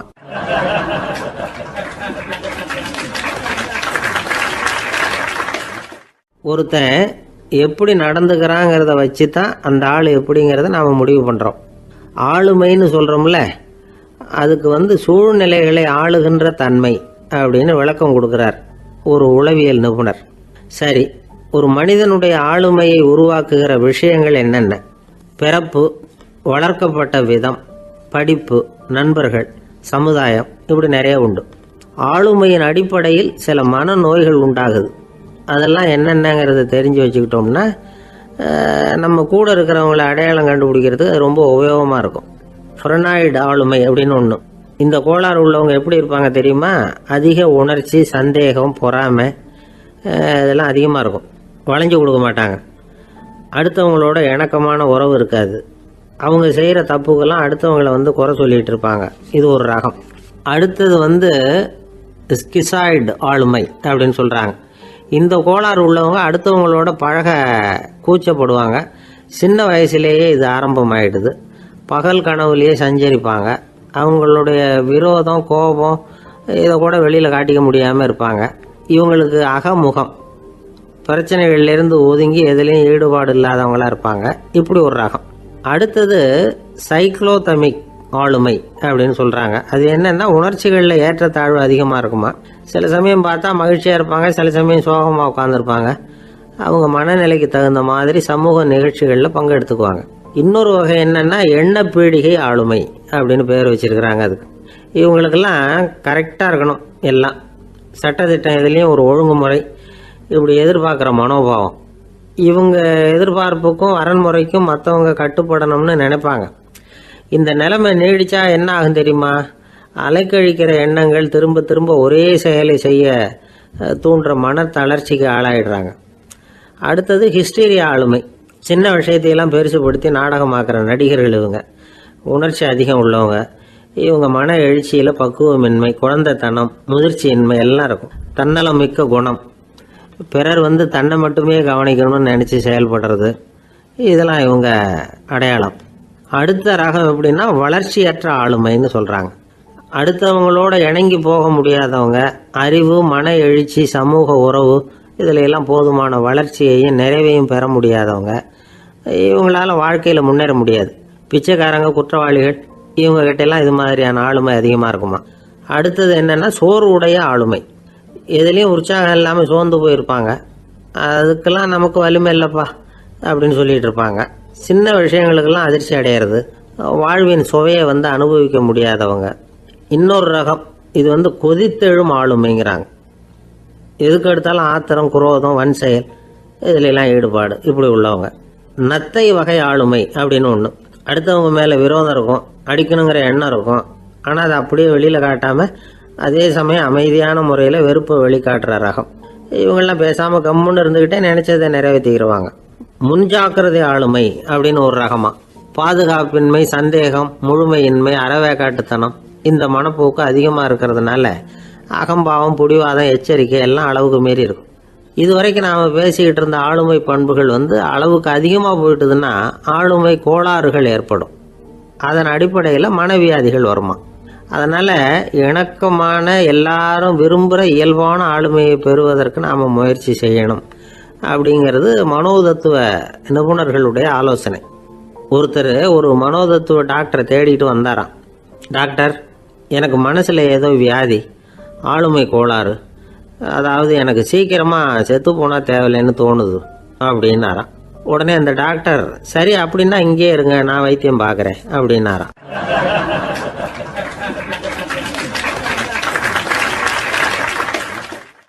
ஆஃபீஸை முடிஞ்சு வீட்டுக்கு போகிற சமயத்தில் ஒருத்தர் கடைக்கு போய் ஸ்வீட் வாங்கினார். சரி, வீட்டுக்கு பிள்ளைங்களுக்கு தான் வாங்கிட்டு போகிறார் அப்படின்னு மற்றவங்க நினச்சாங்க. அவர் அப்படி செய்யல. அந்த இடத்துலையே பொட்டலத்தை பிரித்தார். திருட மாதிரி அப்படியே சுற்றி ஒரு தரம் பார்த்துக்கிட்டார். யாரும் தெரிஞ்சவங்க இல்லைங்கிறத முடிவு பண்ணிவிட்டு அவசரமாக அதை அப்படியே போட்டு முழுகிவிட்டு கையை தொடச்சிக்கிட்டு நல்ல பிள்ளை மாதிரி நடந்து போக ஆரம்பிச்சிட்டார். அவர் யாருன்னா, அவரோட பிரச்சனை எல்லாருக்கும் தெரியாது, சில பேருக்கு தான் தெரியும். அதாவது அவர் உடம்பில் சர்க்கரை இருக்குதுன்னு டாக்டர் சொல்லிவிட்டாராம். அதனால் வீட்டில் சர்க்கரையே இவர் கண்ணில் காட்டுறதில்ல. அதனால் இவர் யார் கண்ணிலையும் படாமல் இப்படிப்பட்ட வேலைகள்லாம் செய்கிறது வழக்கம். யாருக்கும் தெரியாமல் இப்படி ஸ்வீட்டை வாங்கி சாப்பிட்டுட்டு அவர் பாட்டுக்கு போயிடுறது. இப்படிப்பட்டவங்களுக்கெல்லாம் கொஞ்சம் ஆறுதலான தகவல் இன்றைக்கி. அது என்னென்னா, நாம் சாப்பிட்ற சர்க்கரைக்கும் நம்ம உடம்பில் உள்ள சில கோளாறுகளுக்கும் அப்படி என்ன தான் சம்மந்தம் இருக்குது. இதை பற்றி சமீபத்தில் சில ஆராய்ச்சிகள்லாம் நடந்திருக்குது. ஏன்னா சர்க்கரைன்னாவே விஷம் மாதிரி அதை பார்க்குறவங்களும் சில பேர் உண்டு. சின்ன பிள்ளைங்களுக்கு வயத்தில் பூச்சி உண்டாகிறதுலேருந்து பெரியவங்களுக்கு நீரிழிவு வர்ற வரைக்கும் எல்லாத்துக்கும் சர்க்கரை தான் காரணம்னு சொல்லிகிட்டு இருக்கிறோம். ஆனால் அந்த அளவுக்கு பயப்பட வேண்டிய அவசியம் இல்லை அப்படின்னு சொல்கிறாங்க. சர்க்கரை வியாதி, இருதய நோய், பித்த நீர் பை நோய் இதெல்லாம் சில நோய்கள்லாம் நாம் சாப்பிட்ற சர்க்கரைக்கும் தொடர்பு இருக்குன்னு நினைக்கிறோம். ஆனால் அப்படி சம்பந்தம் உண்டுங்கிறதுக்கு போதுமான அளவுக்கு ஆதாரம் இல்லை அப்படிங்கிறாங்க ஆராய்ச்சியாளர்கள். ஒரே ஒரு சம்பந்தம் தான் உறுதியாக இருக்குதான். அதுவும் இந்த பல் சிதைவு அப்படின்னு இருக்கு இல்லையா, அந்த சர்க்கரை சாப்பிட்றதுக்கும் இந்த பல் சிதைவுக்கும் சம்பந்தம் இருக்குது அப்படிங்கிறத மட்டும் உறுதியாக சொல்கிறாங்க. சர்க்கரைன்னா நாம் சாப்பிட்ற ஜீனி மட்டும் இல்லை, பழம், காய்கறி, பால், தேன் இப்படி எல்லாத்துலேயும் அது இருக்குது. கேரட்டு கொடுக்குற சத்தில் 88% சர்க்கரை, ஆப்பிள் கொடுக்குற சக்தியில் 95% சர்க்கரை. இது ஜீனி சர்க்கரை, இது ஆப்பிள் சர்க்கரை அப்படிங்கிற வித்தியாசம்லாம் உடம்புக்கு கிடையாது. ரெண்டுமே உடனடியாக சக்தி கொடுக்குது. ஒரு ஸ்பூன் சர்க்கரையில் 16 கலோரி தான் சத்து இருக்குது. அதிகமாக சர்க்கரை சாப்பிட்டா நீரிழிவு வந்துருங்கிறது தப்பான ஒரு அபிப்பிராயம். டயபெட்டிஸுங்கிறது ஒரு மெட்டபாலிக் டிசார்டர், அவ்வளவுதான். அதாவது நாம் சாப்பிட்ற சர்க்கரையை நம்ம உடம்பு திறமையாக உபயோகப்படுத்திக்க முடியல அப்படின்னு அர்த்தம். அதனால தான் அதிகமாக இனிப்பு வேணாம்னு சொல்கிறோம். ஏற்கனவே உடம்பால் முடியாத ஒன்றை மறுபடியும் அது தலையில் சுமத்தி அதிகமாக வேலை வாங்க வேணாமே அப்படிங்கிறதுக்காக தான். ஆகாரத்தில் அதிகமாக சர்க்கரை இருந்தால் அதனால் உடனே சர்க்கரை வியாதி வந்துடும்ங்கிறதுக்கு விஞ்ஞான ரீதியாக போதுமான ஆதாரம் இல்லை. அதனால் எப்போவாவது அதிகமாக ஸ்வீட்டு சாப்பிட்டுட்டா ஐயோ அதிகமாக சாப்பிட்டோமோ என்ன பண்ண போகுது தெரியலையே அப்படின்னு நினச்சி மனசை போட்டு குழப்பிக்க வேண்டியதில்லை. பொதுவாக எதுவுமே அதிகமாக வேண்டாம், எல்லாம் சீராக இருந்தால் போதும். நீரிழிவுங்கிறது புதுசாக வந்துட்ட ஒரு நோய் இல்லை, ரொம்ப காலமாகவே இருக்கிற ஒன்று தான். நம்ம முன்னோர்கள் இதை மதுமேகம் அப்படின்னு சொல்லுவாங்க. அதை கட்டுப்படுத்துறதுக்கு அவங்களே சில வழிமுறையை சொல்லி வச்சுருக்கிறாங்க. அது என்னென்னா வேறு ஒன்றும் இல்லை, இந்த பாவக்காய், முள்ளங்கி, அருகம்புல், அவ்வளவுதான். வெள்ளை முள்ளங்கி இருக்குல்ல, அதை வாரத்துக்கு 3 நாள் சாப்பிட்டுக்கிட்டு வாங்க. நூலுக்கோல் ரொம்ப நல்லது. இல்லைன்னா முள்ளங்கி சாறு 1 ounce சாப்பிட்டுட்டு வரலாம். ரத்தத்தில் சேர்கிற சர்க்கரை அளவை இதெல்லாம் கட்டுப்படுத்துது. சிறுநீரில் காணப்படுகிற சர்க்கரை அளவையும் சமநிலைப்படுத்துது. தினமும் ஆகாரத்தில் கோதுமை, கேழ்வரகு, வெந்தயம், கருவேப்பிலை, சோயாபீன்ஸ் எது கிடைக்குதோ சேர்த்துக்கலாம். இப்படிலாம் செஞ்சுக்கிட்டு வந்தால் அப்புறம் வீட்டுக்கு தெரியாமல் கடையில் போய் நின்றுக்கிட்டு ஸ்வீட் வாங்கி திருட்டுத்தனமாக சாப்பிட வேண்டிய அவசியமே உங்களுக்கு வராது. 2 ஆசாமிகள் கடற்கரையில் உட்காந்து சாவகாசமாக பேசிக்கிட்டு இருந்தாங்களாம். ஒருத்தர் சொன்னார், இன்னொருத்தருக்கு தெரியாமல் ஸ்வீட்டு சாப்பிட்றதே எப்பவும் இடைஞ்சல் தான் சார். நேற்றுக்கு பாருங்கள் அப்படி தான் சாப்பிட்டுக்கிட்டு இருந்தேன், வீட்டுக்காரி கண்ணில் போட்டுவிட்டுது, அதுக்கப்புறம் ஒரே ரகலையாக போச்சு அப்படின்னாரா. எனக்கு கூட அப்படி தான் சார் ஆகிட்டுது, ஒரே ரகலை அப்படின்னாரா இன்னொருத்தர். நீங்கள் சாப்பிட்டதும் உங்கள் வீட்டுக்காரங்க கண்ணில் போட்டுவிட்டுதா சார் அப்படின்னு கேட்டிருக்கார் இவர். அதுக்கு அவர் சொன்னாராம், அப்படி இல்லை சார், கடைக்காரர் கண்ணில் போட்டுவிட்டுதோ, நான் அவருக்கு தெரியாமல் அந்த ஸ்வீட்டை அவர் கடையிலேருந்து எடுத்திருந்தேன் அப்படின்னு விளக்கம் கொடுத்தாராம் இந்த ஆள்.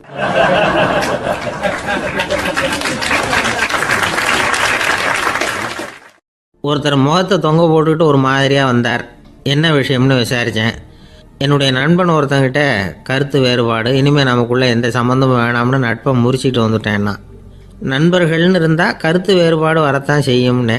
கருத்து வேறுபாடு வராமல் இருக்கிறதுக்கு ஏதாவது வழி உண்டா அப்படின்னு கேட்டாங்க. அதை பற்றி நிபுணர்கள் சில யோசனைகளை சொல்லியிருக்கிறாங்கன்னு. முதல் விஷயம் என்னென்னா, உங்கள் நண்பனுக்கு ஒரு செய்தி சொல்லணும்னா அதை நீங்களே நேரடியாக சொல்லுங்கள், அல்லது உங்கள் கைப்பட கடிதம் எழுதுங்க. அதாவது நேரடி தொடர்பு முக்கியம். அதை விட்டுட்டு இன்னொருத்தர் மூலமாக நண்பர்களுக்கு செய்தி அனுப்புனா நீங்கள் சொல்கிற செய்தி அப்படியே போய் சேராது, அது சேதமாயிடும். கூட்டி குறைச்சி சொல்லிவிடுவாங்க, அது குழப்பத்தில் கொண்டாந்து விட்டுரும். இது ஒரு யோசனை. 2வது யோசனை என்னென்னா, நீங்கள் ஒரு நல்ல காரியத்தை செய்யும் பொழுது உங்கள் நண்பரையும் சேர்த்துக்குங்க, அவருக்கும் அதில் ஒரு ஈடுபாட்டை உருவாக்குங்க. 3வது யோசனை, நம்ம பக்கத்தில் இருக்கிற நண்பர் மகிழ்ச்சி அடைகிற மாதிரி ஏதாவது செய்யணும். சின்ன சின்ன செயல்களாக இருந்தாலும் பரவாயில்ல, அவர் நமக்கு எதுவும் செய்யலையே, நாம் எதுக்கு செய்யணும் அப்படின்னு நினச்சிக்கிட்டு இருக்கக்கூடாது. 4வது யோசனை என்னென்னா, உங்களுக்கு ஒரு பிரச்சனையா அல்லது உங்கள் நண்பருக்கு ஒரு பிரச்சனையா, எதுவாக இருந்தாலும் 2 பேரும் சேர்ந்து உட்காந்து ஆலோசனை பண்ணுங்கள். நம்ம யோசனையும் கேட்கப்படுதே அப்படிங்கிற நினைப்பே அவருக்கு ஒரு மன நிறைவை உண்டாக்குமா. 5வது யோசனை, உங்கள் நண்பர் ஏதோ ஒரு காரியத்தை செய்கிறார், நீங்கள் உடனே அவசரப்பட்டு நீ செய்கிறது தப்புன்னு தீர்ப்பு சொல்லக்கூடாது. அவர் அதை செய்கிறதுக்கான நியாயங்கள் எவ்வளோ இருக்கும், அதை புரிஞ்சுக்கிறதுக்கு முயற்சி பண்ணணும். 6வது யோசனை, உங்கள் நண்பர் என்ன சொன்னாலும் அதை பொறுமையாக கேளுங்க. அவர் சொல்கிறத புரிஞ்சுக்கணும், அவர் சொல்ல விரும்புகிறத புரிஞ்சுக்கணும், அவர் சொல்ல முடியாமல் தவிக்கிறதையும் புரிஞ்சுக்கணும். இப்படி 3 விதமாகவும் அவரை புரிஞ்சுக்கிட்டு அதுக்கு தகுந்த மாதிரி செயல்படணும். 7வது யோசனை என்னென்னா, உங்கள் நண்பர் உங்ககிட்ட ஏதோ ஒரு கருத்தை சொல்கிறார், அது உங்களுக்கு பிடிக்கல, அதுக்காக உடனே நீ சொல்கிறது சரியில்லை, நான் ஒத்துக்க மாட்டேன் அப்படின்லாம் மறுத்துக்கிட்டு இருக்கக்கூடாது. அவர் சொல்கிறத கேட்கணும், பொறுமையாக சிந்திக்கணும், அதுக்கப்புறம் பதில் சொல்லணும். இப்படிலாம் நடந்துக்கிட்டால் நண்பர்களுக்குள்ள கருத்து வேறுபாடு வர்றதுக்கு வாய்ப்பே இருக்காது அப்படின்னு வல்லுநர்கள் தொகுத்து சொல்லியிருக்கிறாங்க இந்த யோசனைகளை. எனக்கு தெரிஞ்ச சில நண்பர்கள் உண்டு, அவங்களுக்குள்ளேயும் கருத்து வேறுபாடுகள் வராமல் இருக்கிறதுக்கு சில நுட்பங்களை கையாளுறது உண்டு. ஒருத்தர் சொன்னார், அந்த டாக்டர் சின்ன வயசுலேருந்து என் கூட பழகினவர், நாங்கள் 2 பேரும் இணை பிரியாத நண்பர்கள். இருந்தாலும் எனக்கு உடம்பு சரியில்லைன்னா நான் அவர்கிட்ட வைத்தியம் பார்த்துக்க மாட்டேன் அப்படின்னார் ஒருத்தர். ஏன் அப்படின்னு கேட்டேன். எங்கள் நட்பு கெட்டுப்படக்கூடாது இல்லையா, அதனால தான் அப்படின்னார் இவர்.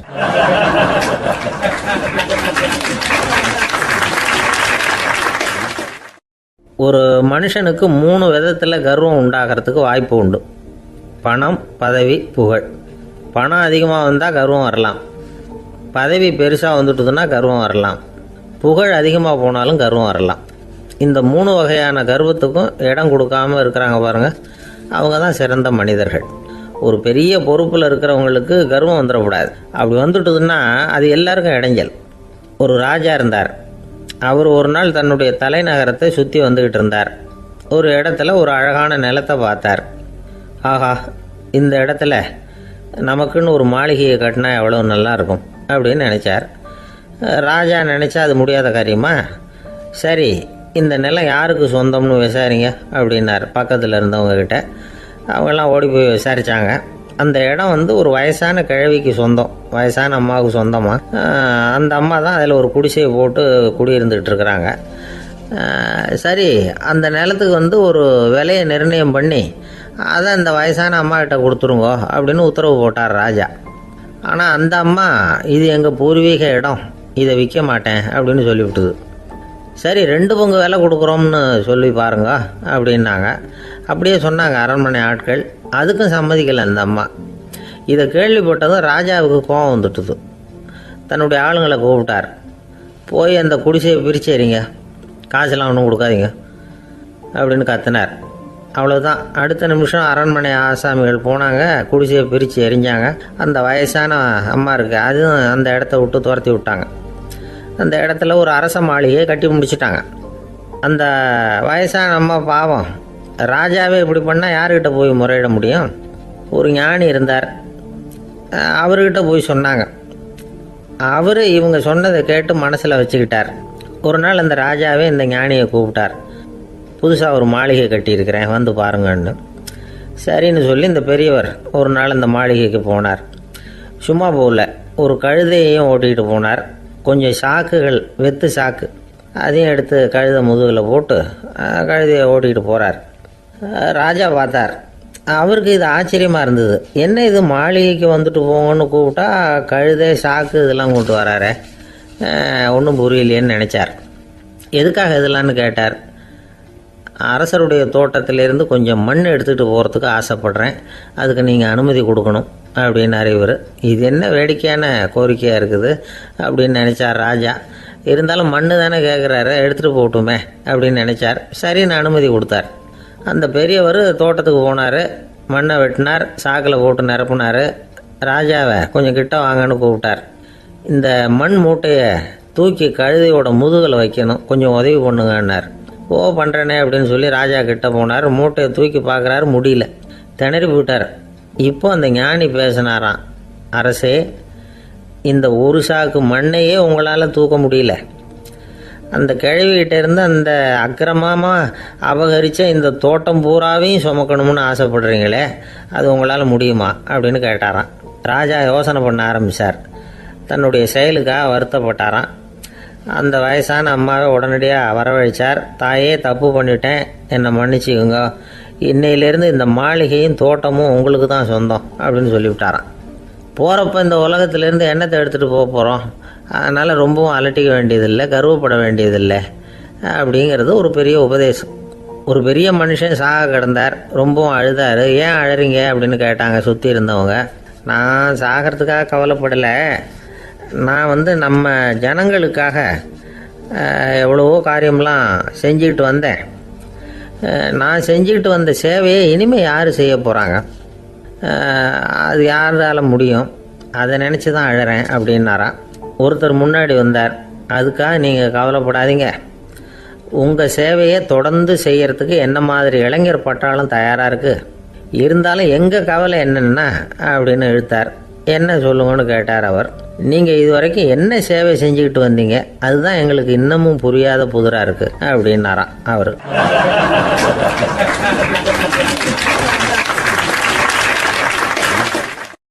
ஒரு சிகை அலங்கார கூடம், ரொம்ப சுறுசுறுப்பாக எல்லாரும் வேலை செஞ்சுக்கிட்டு இருக்கிறாங்க. முடிவெட்டிக்க வந்திருக்கிறவங்க நிறைய பேர், எல்லாரும் வரிசையாக உட்காந்துருக்குறாங்க. அந்த சமயத்தில் திடீர்னு கதவை திறந்துக்கிட்டு ஒருத்தர் உள்ளே வர்றார். அவர் ஒரு பெரிய மனிதர், அவரும் முடிவெட்டிக்கிறதுக்காக தான் உள்ளே வந்திருக்கிறார். அவரை பார்த்த உடனே அங்கே வரிசையில் உட்காந்துருந்தவங்க எல்லாரும் எழுந்திரிச்சு அவர்கிட்ட வந்துட்டாங்க. அவரை சுற்றி நின்றுக்கிட்டாங்க. எப்படி இருக்கிறீங்க, நல்லா இருக்கீங்களா அப்படின்னு விசாரிக்க ஆரம்பிச்சிட்டாங்க. எல்லாம் முடிஞ்சதும் வந்தவர் கேட்டார், வரிசையில் கடைசியாக இருக்கிறவர் யார் அப்படின்னு கேட்டார். ஏன்னு கேட்டாங்க. நான் அதுக்கு அடுத்தபடியாக உட்காரணும், அதுக்காக தான் கேட்குறேன் அப்படின்னார். உடனே அங்கே இருந்தவங்கெல்லாம் என்ன சொன்னாங்க தெரியுமா? நீங்கள் வரிசையில் காத்திருக்கக்கூடாது, நீங்கள் அரசாங்கத்தின் தலைவர், உங்களுக்கு நேரம் முக்கியம், அதனால் நீங்கள் முன்னாடி போங்க அப்படின்னு சொன்னாங்க. ஆனால் அதை அவர் கேட்கல. தோழர்களே, உங்களுடைய கருத்துக்கு ரொம்ப நன்றி. எல்லாரும் வரிசையாக தான் வரணும், அதுதான் முறை. வரிசையில் வரணுங்கிற நடைமுறையை நானும் பின்பற்ற விரும்புகிறேன். நாம் எல்லாரும் சமமானவர்கள் அப்படின்னார். இப்படி சொல்லிவிட்டு வரிசையில் கடைசியாக இருந்த ஒரு நாற்காலியில் போய் உட்காந்துக்கிட்டார். தன் சட்டை பையில் இருந்த ஒரு செய்தித்தாளை எடுத்தார், படிக்க ஆரம்பிச்சிட்டார். ஆனால் அங்கே இருந்தவங்களால இதை பார்த்துக்கிட்டு சும்மா இருக்க முடியல. ஒருத்தர் எழுந்திரிச்சு வந்தார். ஐயா, இப்போ என்னுடைய முறை வந்திருக்குது, நான் தான் போக வேண்டிய முறை. உங்களை இங்கே காத்திருக்க வைக்கிறத விட ஒரு 5 ஆண்டுகளுக்கு கூட நான் முடிவெட்டிக்காமே இருந்துட முடியும் அப்படின்னார். அவர் மறுபடியும் சொன்னார், ஐயா, நீங்கள் வரிசை முறையை தாண்டி போக விருப்பப்படல, சரி, ஆனால் என்னுடைய முறையை மாற்றி கொடுக்கறதுக்கு எனக்கு முழு உரிமை இருக்குது. இதுக்கு பதிலாக உங்களுடைய கடைசி இடத்த நான் எடுத்துக்கிறேன், இதை நீங்கள் மறுக்க முடியாதுன்னார். அங்கே இருந்த மற்றவங்களும் இதை ஒரு மனசாக வற்புறுத்த ஆரம்பிச்சிட்டாங்க. அந்த பெரிய மனிதர் பார்த்தார், சரின்னு கடைசியாக ஒத்துக்கிட்டார். அவர் யார் தெரியுமா? அவர் தான் மாவீரர் லெனின். ரஷ்யாவில் கிரெம்ளின் சிகை அலங்கார கூடத்தில் தான் இது நடந்தது. எல்லாரும் இந்நாட்டு மன்னர்கள்னு வாயளவில் பேசுகிறதுல என்ன பிரயோஜனம்? நாம் எல்லாரும் சமங்கிறத நடைமுறையில் கடைபிடிச்சி காட்டினவங்க கொஞ்சம் பேர் தான். அவங்களில் ஒருத்தர் தான் லெனின். வரிசையில் நின்று வர்றதுங்கிறது ஒரு சிறந்த பண்பு, உயர்ந்த பண்பு. இன்றைக்கி பல இடங்களில் அது நமக்கு தேவைப்படுது. ஒரு ரேஷன் கடைவாசல், கடை திறக்கிறதுக்கு முன்னாடியே எல்லோரும் வரிசையில் நின்றுட்டாங்க. கடைசியாக வந்த ஒருத்தர் க்யூவில் முன்னாடி போகிறதுக்கு முயற்சி பண்ணுறார். ஏற்கனவே நின்றுட்டு இருக்கிறவங்க அவரை முன்னாடி போகிறதுக்கு விட மாட்டேங்கிறாங்க. கடைசியாக போய் நில்லையா அப்படின்னு எல்லாரும் கத்துறாங்க. அதான் அவர் காதில் வாங்கலை, முண்டி அடிச்சுக்கிட்டு முன்னாடி போகிறதுக்கே முயற்சி பண்ணிகிட்டு இருக்கிறார். எல்லாரும் சேர்ந்து அவரை வலுக்கட்டாயமாக இழுத்து கொண்டாந்து பின்னாடி கொண்டு போய் நிறுத்திவிட்டாங்க. நிறுத்திவிட்டு சொன்னாங்க, இதை பாருப்பா, நாங்கள் இருக்கிற வரைக்கும் நீங்கள் முன்னாடி போய் எதையும் வாங்க முடியாது, தெரிஞ்சுக்கோ அப்படின்னாங்க. இப்போ அந்த ஆள் சொன்னாராம், நான் இங்கே பின்னாடி நிற்கிற வரைக்கும் நீங்களும் எதுவும் வாங்க முடியாது அப்படின்னாராம். ஏன்னு கேட்டிருக்கிறாங்க. நான் தான் அந்த கடையை திறக்க வேண்டிய ஆள் அப்படின்னா.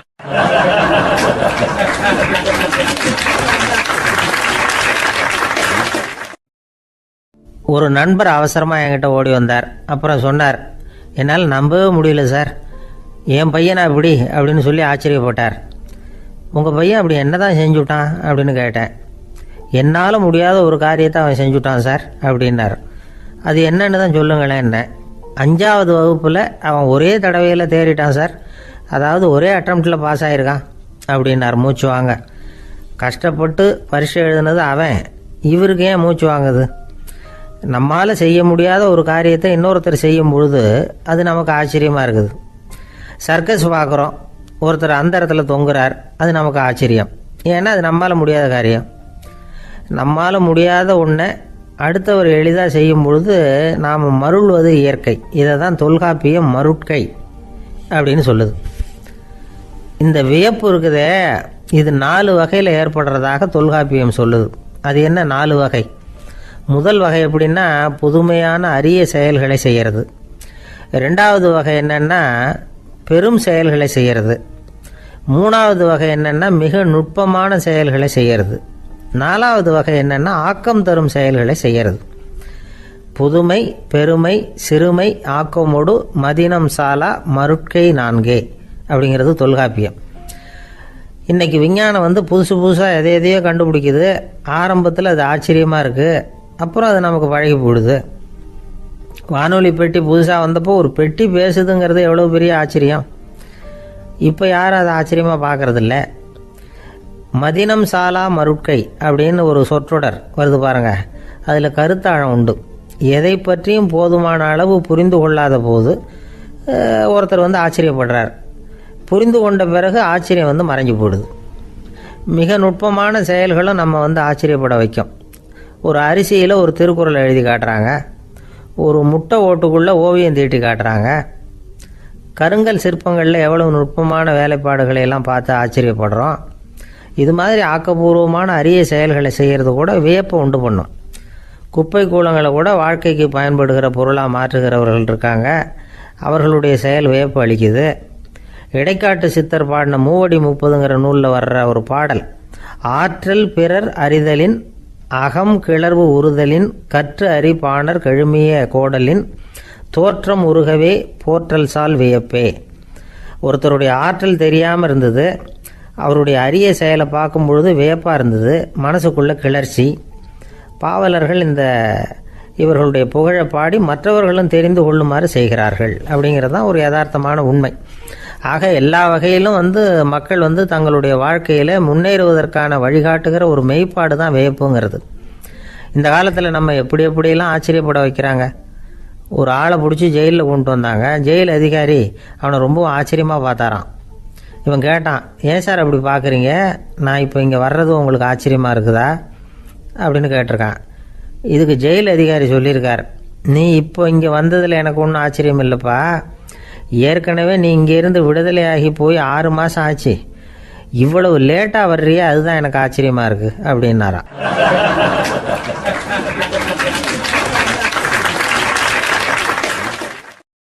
ஒருத்தர் ஒரு தவறு செஞ்சு விடுறாருன்னு வச்சுக்கங்க, உடனே நீ செஞ்சது தவறு அப்படின்னு சொல்கிறது ஒரு வகை. அதுக்கு பதிலாக எது சரின்னு அவர் புரிந்து கொள்ள உதவி செய்கிறது இன்னொரு வகை. இந்த 2வது வகை இருக்குது பாருங்கள், நிர்வாக இயலில் இது ரொம்ப முக்கியம். அலுவலகத்தில் வேலை பார்க்குற ஒருத்தர் முக்கியமாக தெரிஞ்சுக்க வேண்டியது என்ன தெரியுமா? சக ஊழியர்கள்கிட்ட எப்படி பழகணும், மேலதிகாரிகள்கிட்ட எப்படி பழகணும், தனக்கு கீழே வேலை செய்கிறவங்கக்கிட்ட எப்படி பழகணும், வாடிக்கையாளர்கள்கிட்ட எப்படி பழகணும், இவங்க எல்லார்கிட்டையும் செம்மையான உறவை ஏற்படுத்திக்கிறது எப்படி, இதையெல்லாம் சொல்லிக் கொடுக்குற பாடம் தான் இன்டர் பர்சனல் ஸ்கில், திறமையான உறவு அப்படிங்கிறது. எந்த வேலையில் இருந்தாலும் சரி, இந்த உறவுகளை வளர்க்கும் திறன் உள்ளவங்க சீக்கிரம் முன்னுக்கு வந்துடுறாங்க. மற்றவங்க கிட்ட உறவை பலப்படுத்திக்கிறது எப்படி அப்படின்னு தெரிஞ்சுக்கிட்டோம்னா எந்த ஒரு தடையையும் சுலபமாக தாண்டி செய்கிற தொழிலில் முன்னுக்கு வந்துடலாம். ஹார்வர்டு பல்கலைக்கழகத்தில் ஒரு கணக்கெடுப்பு பண்ணி பார்த்தாங்களாம். பார்க்குற வேலையில் எது மாதிரி குணாதிசயம் உள்ளவங்க வேகமாக முன்னுக்கு வர்றாங்க அப்படின்னு தெரிஞ்சுக்கிறதுக்காக இந்த கணக்கெடுப்பு. வெவ்வேறு துறையில் வேகமாக முன்னுக்கு வந்திருக்கிற பல பேரை சந்தித்து இந்த சர்வேயை நடத்தியிருக்கிறாங்க. அவங்க கண்டுபிடிச்சி சொல்லியிருக்கிற உண்மை என்ன தெரியுமா? ஒருத்தர் ஒரு வேலையில் இருந்தால் அது சம்பந்தப்பட்ட சப்ஜெக்ட் பற்றிய அறிவு 35% இருந்தால் போதுமா. ஆனால் உறவுகளை வளர்க்கக்கூடிய திறன், இன்டர் பர்சனல் ஸ்கில்லு 65% வேணும். இப்படி உள்ளவங்க சீக்கிரம் முன்னுக்கு வந்துடுறாங்களாம். அதனால் ஒருத்தருக்கு வேலை சரியாக புரியலைன்னா கூட விவரமாக மற்றவங்கக்கிட்ட பழகிறது எப்படின்னு புரிஞ்சால் போதும், அவர் முன்னுக்கு வந்துடலாம். அலுவலகங்களில் மட்டும் இல்லை, எல்லா இடங்கள்லையும் இது ரொம்ப முக்கியம். வீட்டுக்குள்ளேயும் இது ரொம்ப முக்கியம், வீட்டுக்கு வெளியேயும் இது முக்கியம். அடுத்தவங்கக்கிட்ட பழகிறது எப்படிங்கிறத தெரிஞ்சிக்காதவன் வாழ்க்கையில் முன்னேற முடியாது. இன்றைக்கி ஆயுதங்களால் காயப்படுத்தி கொள்ளுகிறவர்களை விட வார்த்தைகளால் காயப்படுத்தி கொள்ளுகிறவர்கள் தான் அதிகம். பெரியவங்க என்ன சொல்கிறாங்க தெரியுமா? நீங்கள் இந்த பூமியில் பிறந்ததன் அர்த்தம் பூர்த்தி ஆகணும்னா அடுத்தவங்களுக்கு உதவி பண்ணுங்க. அடுத்தவங்களுக்கு உதவி செய்ய முடியாவிட்டால் கூட பரவாயில்லை, ஆனால் யாரையும் புண்படுத்தி விடாதீங்க அப்படின்னு சொல்கிறாங்க. எனக்கு தெரிஞ்ச ஒருத்தர் ஒரு அலுவலகத்தில் வேலை பார்க்குறார். அவர் சொல்லுவார், எனக்கு இந்த இன்டர் பர்சனல் ஸ்கில் ரொம்ப அதிகம் சார், சக ஊழியர்கள்கிட்ட ரொம்ப சுமூகமாக நடந்துக்குவேன். என் கூட வேலை பார்க்குற ஒருத்தருக்கு ஏதாவது ஒரு கஷ்டம்னா அந்த சமயத்தில் அவர் செய்ய வேண்டிய வேலையை நான் செஞ்சிருவேன் சார் அப்படிம்பார். நான் அவர்கிட்ட சமீபத்தில் அப்படி ஏதாவது செஞ்சுருக்கீங்களா அப்படின்னு கேட்டேன். செஞ்சுருக்கேன் சார். போன வாரம் புதன்கிழமை ஆஃபீஸில் என் பக்கத்து சீட்டுக்காரருக்கு வயிற்று வலி, உடனே நான் மெடிக்கல் லீவ் போட்டுவிட்டு எங்கள் வீட்டுக்கு போயிட்டேன் சார் அப்படின்னார்.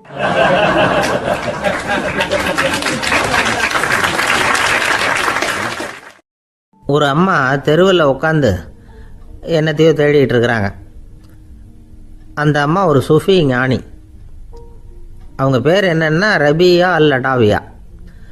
அந்த அம்மாவுக்கு கண் கூட தெளிவாக தெரியாது. அந்த பக்கமாக வந்த சில பேர் இவங்களுக்கு உதவி செய்கிறதுக்காக வந்தாங்க. என்ன தேடிகிட்டு இருக்கிறீங்க அப்படின்னு கேட்டாங்க. இதுக்கு அந்த அம்மா, அந்த கேள்வி அவ்வளோ முக்கியத்துவம் இல்லை, நான் தேடிகிட்டு இருக்கிறேன், உங்களால் முடிஞ்சால் எனக்கு உதவி பண்ணலாம் அப்படின்னாங்களாம். உதவி செய்ய வந்தவங்களுக்கு ஆச்சரியம். எதை தேடுறோங்கிறது தெரியாமல் இப்படி ஏன் நேரத்தை செலவழிக்கிறீங்க, நாங்கள் எப்படி உங்களுக்கு உதவ முடியும், எங்களுக்கு ஒன்றும் புரியலையே அப்படின்ட்டுருக்காங்க.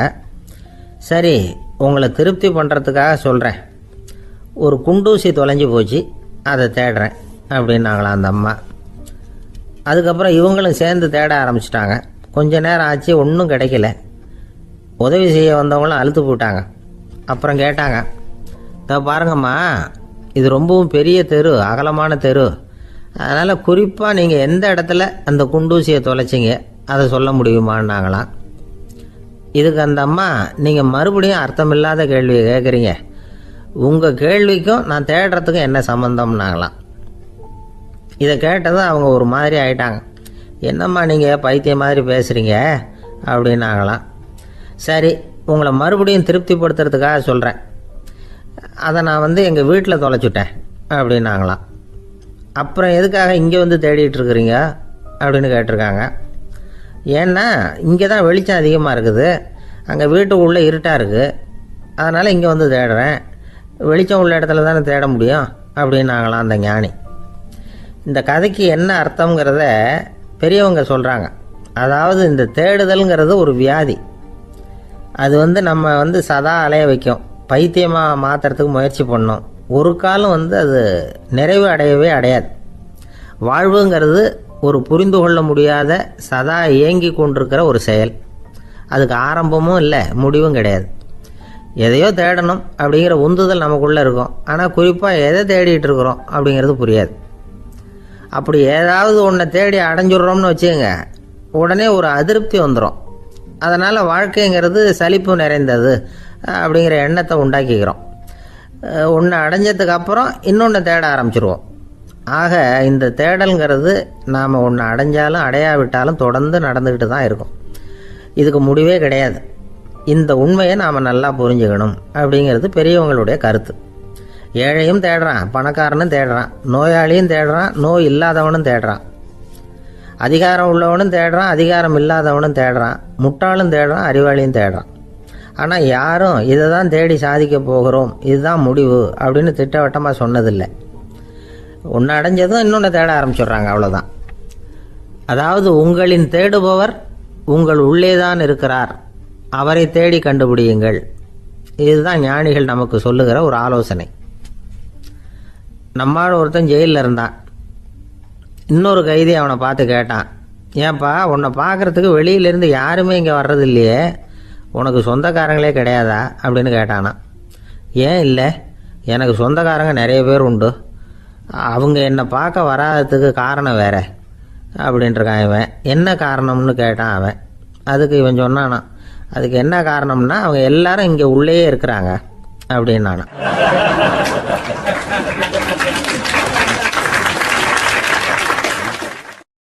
ஒரு சீன தேசத்து அரசர் இருந்தார். அவருக்கு வயசாயிட்டுது. அவருக்கு அடுத்தபடியாக அவருடைய புள்ள பட்டத்துக்கு வரணும், ஆட்சி பொறுப்பை ஏற்றுக்கணும்.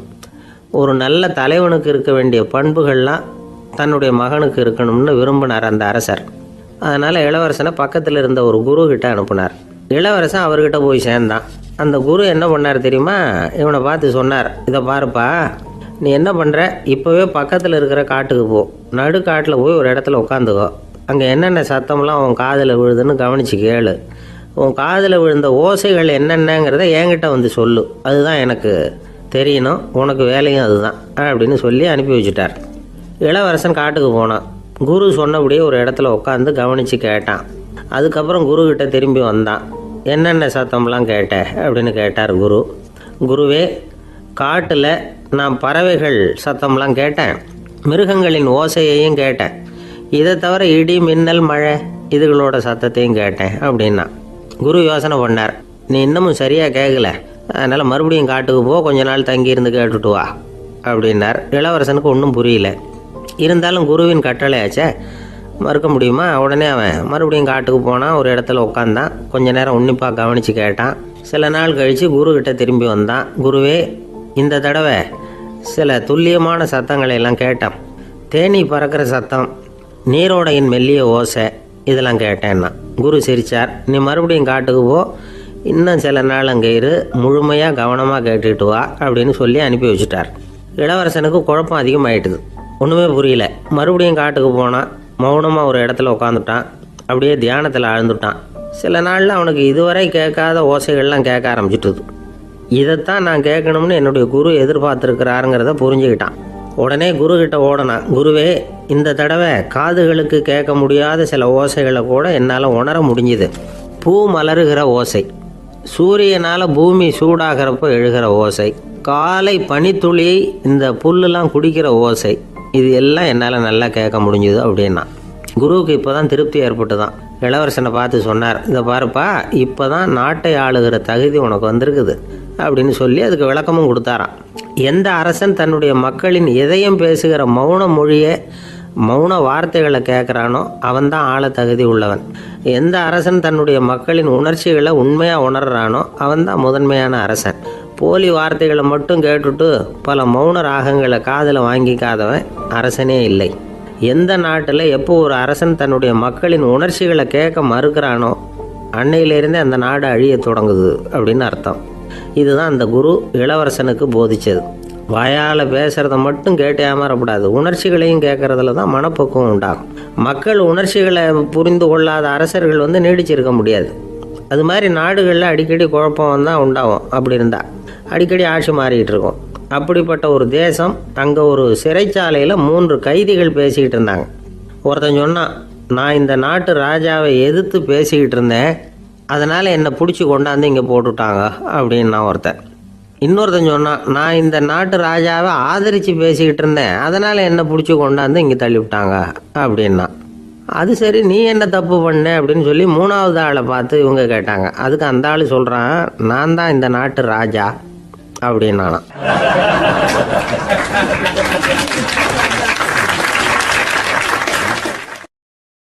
ஒரு ஆசாமி வேகமாக ஓடிக்கிட்டு இருந்தான்.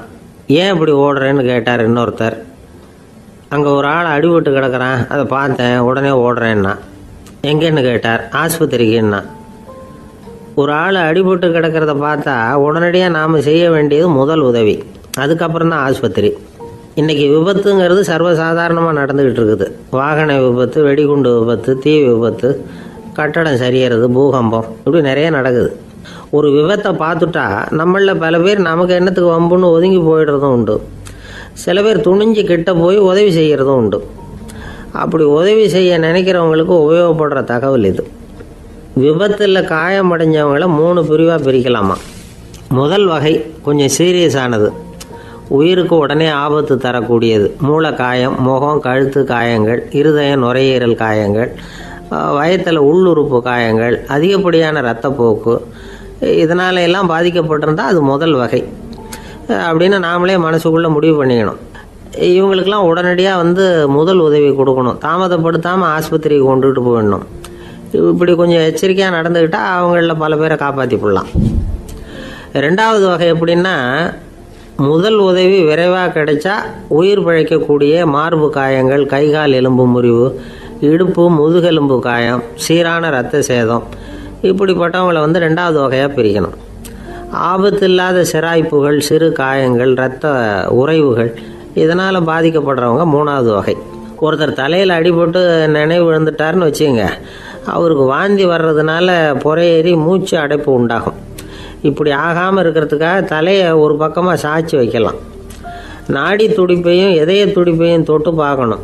அது குறைஞ்சிருந்தாலும் சரி, நின்று இருந்தாலும் சரி, அவர் மார்பை நிமிஷத்துக்கு 80 தடவை உள்ளங்கையால் அழுத்தி இதய துடிப்பை மீட்கிறதுக்கு உதவி பண்ணணும். கழுத்தில் காயம்பட்டாலும் ஆபத்து அதிகம். கழுத்துக்கு அடியில் ஒரு துண்டை மடித்து வைக்கலாம். 2 பக்கமும் சின்ன தலையணை அல்லது துணி மடிப்புகளை வச்சு கழுத்தை அதிகமாக அசையாமல் பார்த்துக்கலாம். முதுகெலும்பு முறிஞ்சிருக்குமோ அப்படிங்கிற சந்தேகம் இருந்ததுன்னா அவரை அதிகமாக அசைய விடக்கூடாது. அதிகமாக அசைஞ்சால் தண்டு இடத்துல பாதிப்பு ஏற்பட்டு கை கால் விளங்காமல் போயிடும். அவரை ஒரு கனமான போர்வை இல்லைன்னா பாயில் படுக்க வச்சு 4 பேர் மெதுவாக தூக்கி மருத்துவ உதவிக்கு அனுப்பி வைக்கலாம். கையெலும்பு முறிஞ்சிருந்தால் முறிஞ்ச பாகத்தை உடம்போடு சேர்த்து அசையாமல் கட்டி போடலாம். கால் எலும்பு முறிஞ்சிருந்தால் மற்ற காலோடு சேர்த்து கட்டி போடலாம். முறிஞ்ச பாகம் தொங்காமல் பார்த்துக்கணும், அப்போ தான் வீக்கம் உண்டாகாமல் இருக்கும். வெட்டு காயம், குண்டடிப்பட்ட காயம், இதிலெல்லாம் இரத்தப்போக்கு அதிகமாக இருக்கும். ரத்தம் வெளியேற ஆபத்து அதிகம். சுத்தமான துணியை பல மடிப்புகளை மடித்து காயத்தின் மேலே வச்சு அழுத்தமாக ஒரு 10 நிமிஷம் பிடிச்சிக்கணும். ரத்தம் நின்ன உடனே காயத்துக்கு கட்டு போடலாம். சில சமயம் காயம்பட்ட பாகத்தை உயரமாக தூக்கி பிடிச்சிக்கிட்டா தான் ரத்த கசிவு நிற்கும். இந்த விவரங்களையெல்லாம் கொஞ்சம் மனசில் வாங்கி வச்சுக்கிட்டோம்னா சமயத்தில் உதவும். ஏன்னா இந்த காலத்தில் விபத்து எந்த ரூபத்தில் எப்போ வரும்னு யூகிக்கவே முடியல. நண்பர் ஒருத்தர் சொன்னார், நேற்றுக்கு பாருங்கள் சார், என் கண்ணு முன்னாடியே ஒரு சின்ன விபத்து நடந்ததுன்னார். என்னன்னு விசாரித்தோம். ஒரு பஸ்ஸில் வந்துக்கிட்டு இருந்தேன்.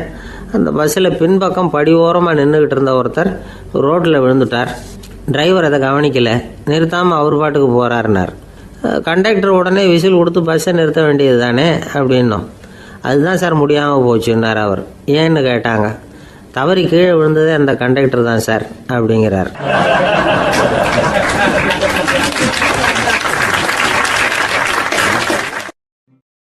ஒரு நண்பர், அவர்கிட்ட பேசிக்கிட்டு இருந்தேன்.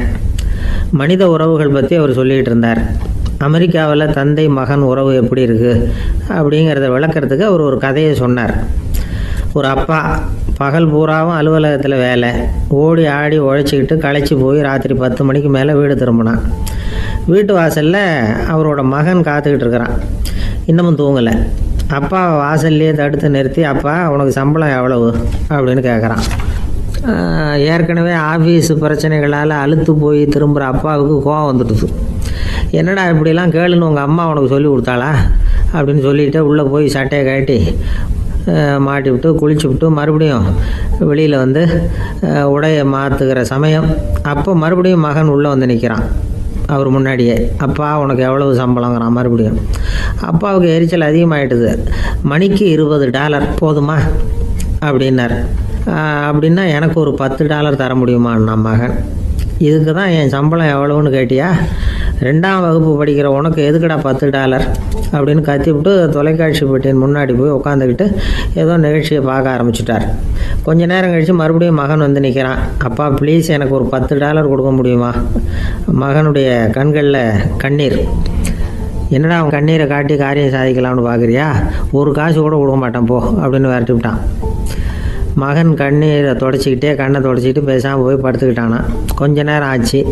அப்பாவோட கோபம் கொஞ்சம் கொஞ்சமாக குறைஞ்சிது. பிள்ளைகிட்ட கோபமாக கத்துனது தப்பு தாங்கிறது புரிஞ்சுது அவனுக்கு. எழுந்திரிச்சு போனான், படுக்கை இறக்கி போனான். மகனை பார்த்தான். அவன் தலையணையை கட்டி பிடிச்சிக்கிட்டு அழுதுகிட்டு இருக்கிறான். அவனை மெல்ல நெருங்கி அவங்ககிட்ட எதமாக பேசுகிறதுக்கு ஆரம்பித்தானான். எதுக்குடா அவனுக்கு $10 பள்ளிக்கூடத்தில் கேட்டாங்களா அப்படின்னு கேட்டானான். மகன் சொல்லியிருக்கான், இல்லை டாடி, உனக்கு 1 மணி நேரம் சம்பளம் $20ன்னு சொன்னேன். நீ ஏற்கனவே எனக்கு கொடுத்த பாக்கெட் மணி $10 என்கிட்ட இருக்குது. இப்போ நீ இன்னொரு $10 கொடுத்தீங்கன்னா அதையும் சேர்த்து $20 ஆகிடும். அந்த $20 நான் உனக்கு கொடுத்துருவேன். அப்படி கொடுத்தா நீ என் கூட 1 மணி நேரம் செலவழிப்ப இல்லையா? அதுக்காக தான் $10 கேட்டேன் அப்படின்னு சொன்னானோ. அந்த அப்பா கண்ணு கலங்கி போச்சான். ஆதரவோடு தன்னுடைய மகனை கட்டி பிடிச்சி அழ ஆரம்பிச்சிட்டாராம். இதுதான் நண்பர் சொன்ன கதை. அமெரிக்கா மட்டும் இல்லை, உலகம் பூராவும் இன்றைக்கி மனித உறவுகள் இப்படி தான் மாறிட்டுருக்கு. பெரியவர்கள் அறிவுரை என்ன தெரியுமா? உங்கள் குழந்தைகளிடமிருந்து குழந்தை பருவத்தை பிரித்து விடாதீர்கள் அப்படிங்கிறது தான். அதாவது இன்றைய குழந்தைகள் தங்கள் பிருந்தாவனத்தை இழந்து விடுகிறார்கள் அப்படிங்கிறது அவங்களுடைய கருத்து. இந்த நிலைக்கு நாம் காரணமாக இருந்துடக்கூடாது. குழந்தைகளோட விளையாடுவோம், குடும்பத்தோடு உறவாடுவோம் அப்படிங்கிறது தான் நம்முடைய நோக்கமாக இருக்கணும். இன்றைய உறவு முறைக்கு இன்னொரு உதாரணம் சொல்லுவாங்க. ஒருத்தர் வந்தாராம். அவர் பக்கத்தில் ஒரு சின்ன பையன். நாம் அவரை விசாரிக்கிறோம், யார் இந்த பையன் அப்படின்னா அவர் சொல்கிறார், இவன் எனக்கு தூரத்து உறவு அப்படின்னாராம். இந்த தூரத்து உறவுன்னா எப்படின்னு இருக்கான். இதுக்கு அவன் சொல்லியிருக்கிறான், இவன் எங்கள் அப்பாவுக்கு 8வது புள்ள அப்படின்னானா.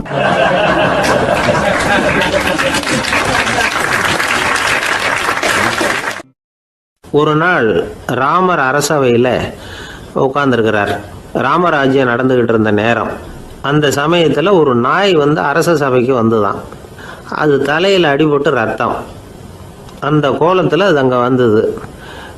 எல்லாரும் ஆச்சரியமாக அதை பார்த்தாங்க. ராமரும் அந்த நாயை பார்த்தார். நீங்கள் வந்த காரியம் என்ன நடந்தது? எதுவாக இருந்தாலும் பயப்படாமல் சொல்லு அப்படின்னார்.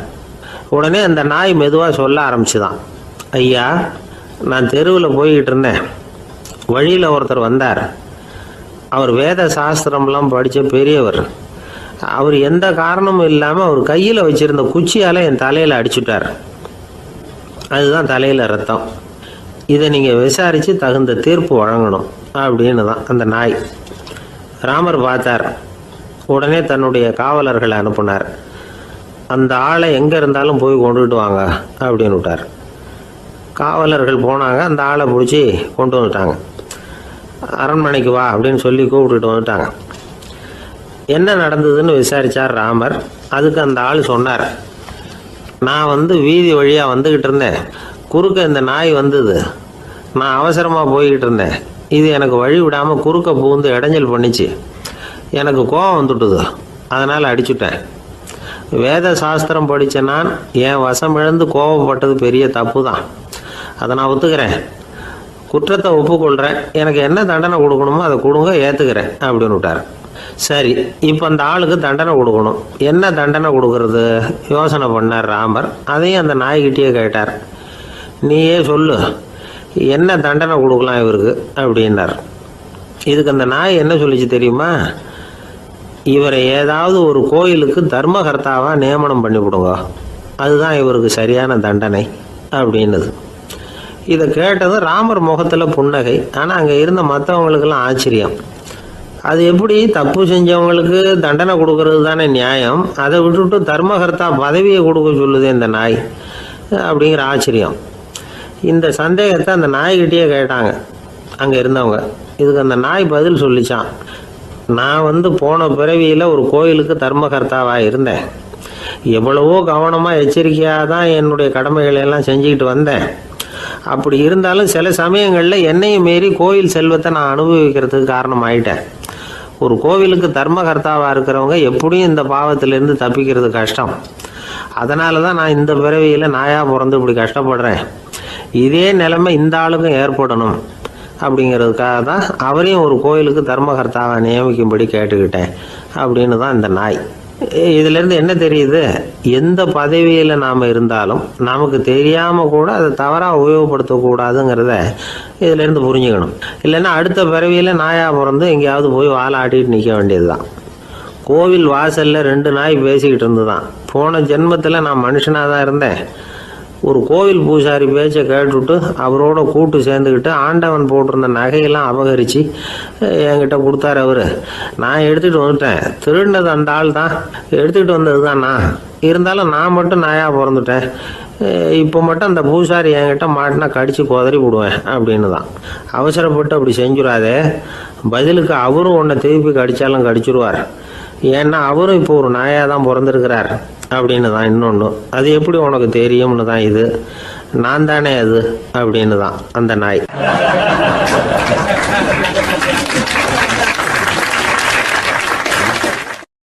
கணவன் மனைவி அன்பா இருக்கணும்.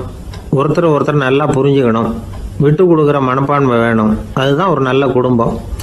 இன்னைக்கு பல குடும்பங்களில் அர்த்தமில்லாத சண்டைகள் தான் அதிகம். கிராமப்புறங்களில் வேடிக்கையாக ஒரு கதை சொல்லுவாங்க. ஒரு ஊரில் ஒரு ஆள் இருந்தான். வேலை வெட்டி இல்லாமல் சும்மாவே இருந்தான். அவனுக்கு கல்யாணம் பண்ணி வச்சாங்களாம். மனைவி சேர்ந்தா. சும்மாவே உட்காந்துருக்கிறியே, ஏதாவது சம்பாதிக்கிற வழியை பாரு அப்படின்ட்டுருக்கா. அதுக்கு தான் யோசனை பண்ணிகிட்டு இருக்கிறேன். ஒரு அருமையான ஐடியா அப்படின்னு நானா. என்ன அது சொல்லு அப்படின்ட்டுருக்கா. அவன் ஒரு ஆட்டுக்குட்டி வாங்க போகிறேன்ருக்கான். அதை வாங்கி என்ன பண்ண போகிறேன்னா, அந்த குட்டி வளரும், பெருசாகும், அதுக்கப்புறம் அது நிறைய குட்டி போடும் அப்படின்ட்டுருக்கான். சரி, அப்புறம் என்ன, அதையெல்லாம் சந்தையில் கொண்டுட்டு போய் விற்றுவிட்டு அந்த காசுக்கு ஒரு எருவு மாடு வாங்கலாம். சரி, அது எதுக்கு? எருவு மாடு நிறைய பால் கொடுக்கும். அதை கொண்டுகிட்டு போய் பால் பண்ணையில் கொடுப்பேன், அல்லது நானே விற்றுருவேன். கை நிறைய காசு கிடைக்கும். அதுக்கப்புறம் ஒரு பசுமாடு வாங்குவேன். பாலையும் விற்கலாம், நாமளும் காய் போட்டு சாப்பிட்லாம். இப்படிலாம் சொல்லியிருக்கான். அப்போ அந்த பொண்ணு சொல்லிச்சான், அடுத்த தெருவில் இருக்கிற எங்கள் அம்மா வீட்டுக்கும் கொஞ்சம் பால் கொடுத்து அனுப்பலாம் அப்படின்ட்டுருக்கா அந்த பொண்ணு. இந்த இடத்துல கணவனுக்கு கோவம் வந்துட்டுது. அது எப்படி உங்கள் அம்மா வீட்டுக்கு எதுக்கு கொடுக்கணும்? அதெல்லாம் முடியாதுன்றிருக்கான். இந்த இடத்துல சண்டை ஆரம்பமாயிட்டுது. கொஞ்ச நேரத்தில் 2 பேரும் சத்தம் போட ஆரம்பிச்சிட்டாங்க. கடுமையான சண்டை நடக்கிறத பக்கத்து வீட்டுக்காரன் காதில் வாங்கினான். அவன் ஓடியாந்தான். அவனுக்கு தெரியும், வாங்காத மாட்டுக்காக இப்படி சண்டை போட்டுக்கிட்டு இருக்கிறாங்கங்கிறது அவனுக்கு புரியும். அவன் ஓடி சொன்னான், ஏண்டா உன்னோட பசுமாட்டை ஒழுங்காக கட்டி போடக்கூடாதான்ருக்கான். என்னடா சொல்கிறேன்னா, இவன் உன் மாடு என் தோட்டத்தில் மேய்ஞ்சுட்டுது, பயிரெலாம் நாசமாயிட்டுது, 10,000 ரூபா அளவுக்கு சேதம். அதை வாங்கிட்டு போகிறதுக்கு தான் வந்தேன், குடுறா 10,000 நானா. இவன் அரண்டு போயிட்டான். அப்புறம் சொன்னான், டே நான் இன்னும் மாடே வாங்கலையே, அதுக்குள்ளே அது வந்து எப்படிடா உன் தோட்டத்தில் மேயும், என்னடா உளறேன்னு இருக்கான். நீ தாண்டா இப்போ உளறிக்கிட்டு இருக்க, மாடே வாங்கலை, அதுக்குள்ளே எப்படிடா வந்து உன்னுடைய மனைவி அவங்க அம்மா வீட்டுக்கு பால் கொடுத்து அனுப்ப முடியும் அப்படின்னு அவன் கேட்டானா. நம்மளால இப்போ தான் புத்தி வந்துதான், அர்த்தமே இல்லாத சண்டை போட்டுக்கிட்டு இருக்கிறோம் அப்படிங்கிறத அவன் புரிஞ்சுக்கிட்டானான். இது நம்ம முன்னோர்கள் சொல்லியிருக்கிற ஒரு கதை. சண்டையில் தான் அர்த்தம் இல்லையே தவிர கதையில் அர்த்தம் உண்டு. அதாவது இல்லாத விஷயங்களுக்காக சண்டை போட்டுக்கிட்டு இல்லறத்தை வீணாக்கிக்கிட்டு இருக்கிற மனிதர்கள் இன்றைக்கு நிறைய பேர் இருக்கிறாங்க. ஒருத்தன் தன்னுடைய மனைவியை பற்றி மாமனார்கிட்ட புகார் சொன்னானா, மாமா உங்கள் பொண்ணு அர்த்தமில்லாத சண்டை போடுறா, எதுக்கு எடுத்தாலும் எடுத்தெறிஞ்சு பேசுகிறா அப்படின்ட்டுருக்கான். நீ எப்படி மாப்பிள்ளை அதை சமாளிக்கிற அப்படின்னு கேட்டிருக்காரு அவர். அவள் எடுத்தெறியறது என் மேலே படாமல் ஒதுங்கி நின்றுக்கிறேன் அப்படின்னு நானா இவன்.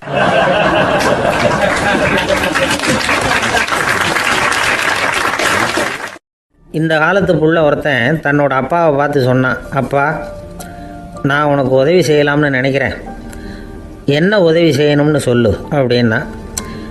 நீ சும்மா இருந்தால் அதுவே எனக்கு செய்கிற பெரிய உதவிடா அப்படின்னார் அப்பா. சும்மா இருக்கிறதும் ஒரு உதவி தான், அது மாதிரி மௌனமும் ஒரு சமூக சேவை தான் அப்படிங்கிறார் காஞ்சி பெரியவர். நமக்கு வந்து 5 புலன்கள் இருக்குது, மெய் வாய் கண் மூக்கு செவி.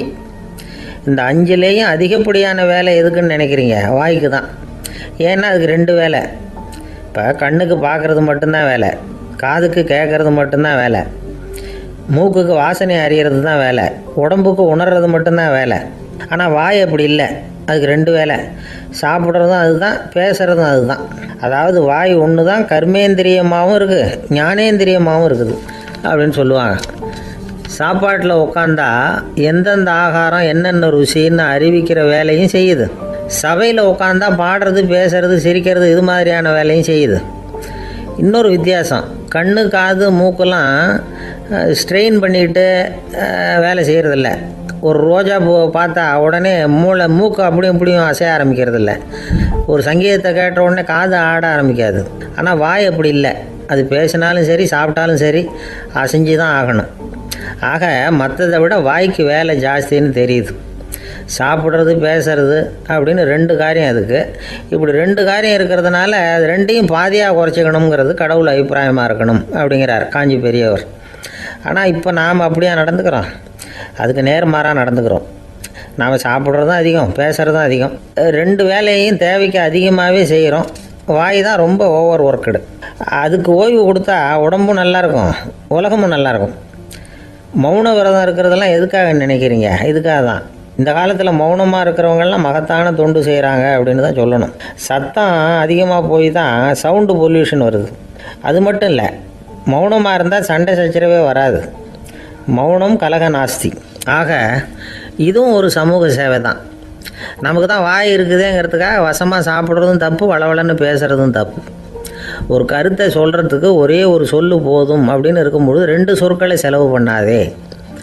எவ்வளவு சொன்னாலும் அதனால் ஒரு பயனும் விளையாது அப்படின்னு தெரிய வருமேயானால் அந்த ஒரு சொல்லையும் விரயம் பண்ணாதே அப்படிங்கிறார் ஒரு அறிஞர்.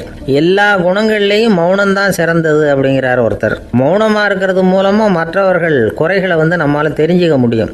அதே சமயத்தில் நம்மக்கிட்ட இருக்கிற குறைகளை மற்றவங்களுக்கு தெரியாமல் மறைச்சிக்கவும் முடியுங்கிறார் அவர். உண்மைதானே? ஒரு பெரிய மேடை பேச்சாளர், பொது வாழ்க்கையில் 25 வருஷ காலமாக ஈடுபட்டிருக்கிறவர். அவர் மனைவி ஒரு நாள் சொன்னாங்க, எங்கள் வீட்டுக்காரர் 25 வருஷ காலமாக பொது வாழ்வில் ஈடுபட்டிருந்தா கூட இந்த மாதம் 10ஆம் தேதியிலேருந்து தான் மக்களுக்கு சேவை செய்ய ஆரம்பிச்சிருக்கார் அப்படின்னு நாங்கள் ரொம்ப பெருமையாக. 10ஆம் தேதிக்கு அப்படி என்ன விசேஷம் அப்படின்னு கேட்டோம். அன்னையிலேருந்து தான் அவர் மேடையில் பேசுகிறத நிறுத்தினார் அப்படின்னாங்க அந்த அம்மா.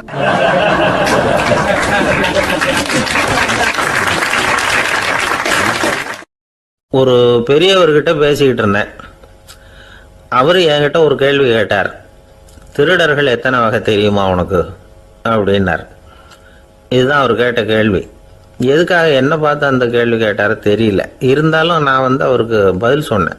திருடர்களில் எத்தனையோ வகை உண்டுங்க. கார் திருடன், சைக்கிள் திருடன், முகமூடி திருடன், எப்படி சொல்லிகிட்டே போகலாம். இருந்தாலும் என்னுடைய சிற்றறிவுக்கு எட்டின வரையில் திருடர்களை 2 வகையாக பிரிக்கலாம் அப்படின்னு நினைக்கிறேன். ஒன்று ராத்திரியில் திருடுற திருடன், இன்னொருத்தன் பகலில் திருடுறேன். அதாவது பகல் திருடன், ராத்திரி திருடன் அப்படின்னு பெரியவர் சிரித்தார். என்ன சிரிக்கிறீங்களே? என்ன கள்வர்கள் 4 வகை அப்படின்னு ஆரம்பிச்சார். எப்படின்னு கேட்டேன். சாப்பாட்டுக்கு இல்லாமல் திருடுறாங்க பாருங்க, அது ஒரு வகையான். சாப்பாட்டுக்கு இருந்தும் திருடுறாங்க பாருங்க, அது ஒரு வகையான். இதை தவிர இன்னும் ஒரு 2 வகை திருட்டு உண்டு. அது என்னன்னா, ஆண்டவன் கிட்ட இருந்து நாம திருடுற திருட்டு, இன்னொன்று என்னன்னா நம்ம கிட்ட இருந்து ஆண்டவன் திருடுற திருட்டு அப்படின்னார். எனக்கு ஒன்றும் புரியல.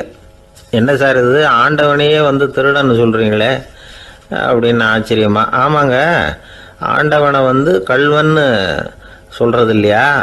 காஞ்சிபுரத்துக்கு பக்கத்தில் திருக்கார்வனம் அப்படின்னு ஒரு ஊர் இருக்கு. அங்கே உள்ள பெருமாளுக்கு வந்து கள்வர்னு தான் பேர்.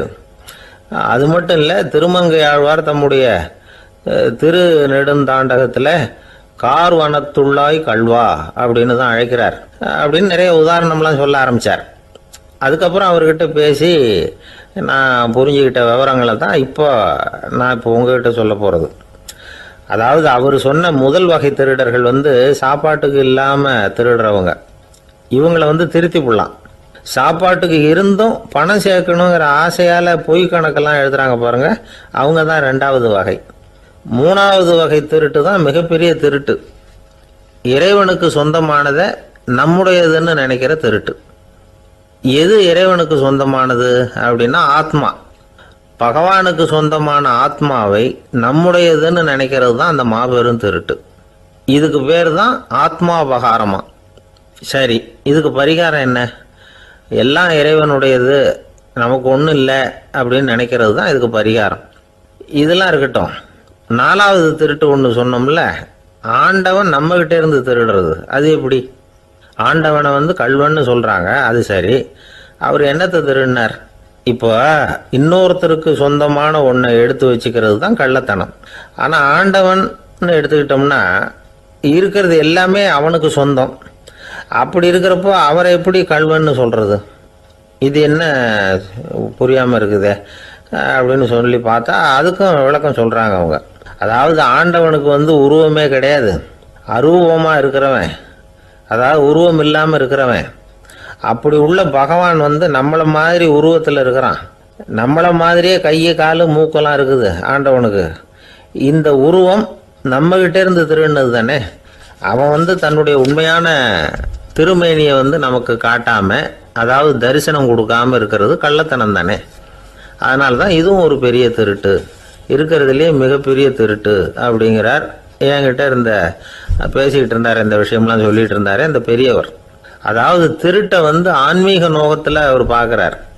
நம்ம பார்வையில் இதை விட அபூர்வமான திருட்டுலாம் இங்கே உண்டு. அபூர்வமான திருடர்களும் உண்டு. ஒரு திருடன் சிறையிலிருந்து விடுதலையாகி வெளியில் போனான். கொஞ்ச நாளில் மறுபடியும் திரும்பி ஜெயிலுக்கு வந்துட்டான். அப்போது சிறை அதிகாரி அவனுக்கு வந்து அறிவுரை சொன்னாராம். ஏன்பா இப்படி அடிக்கடி தப்பு பண்ணிவிட்டு ஜெயிலுக்கு வந்துடுறியே, உனக்கு சொந்த பந்தம் எதுவும் இல்லையா? உனக்கு அப்பா அண்ணன் தம்பிகள் அவங்க கூட எல்லாம் சேர்ந்து வாழணுங்கிற ஆசை இல்லையா அப்படின்னு கேட்டிருக்கார். அவங்களோட சேர்ந்து வாழணுங்கிற ஆசை எனக்கு நிறைய உண்டுங்க சார் அப்படின்னு நானும். அவன் அப்புறம் எதுக்கு இப்படி ஜெயிலுக்கு வந்துடுற அப்படின்னாரான் அவர். அவங்க எல்லாருமே இங்கே தானே சார் இருக்காங்க அப்படின்னு நானான் அவன்.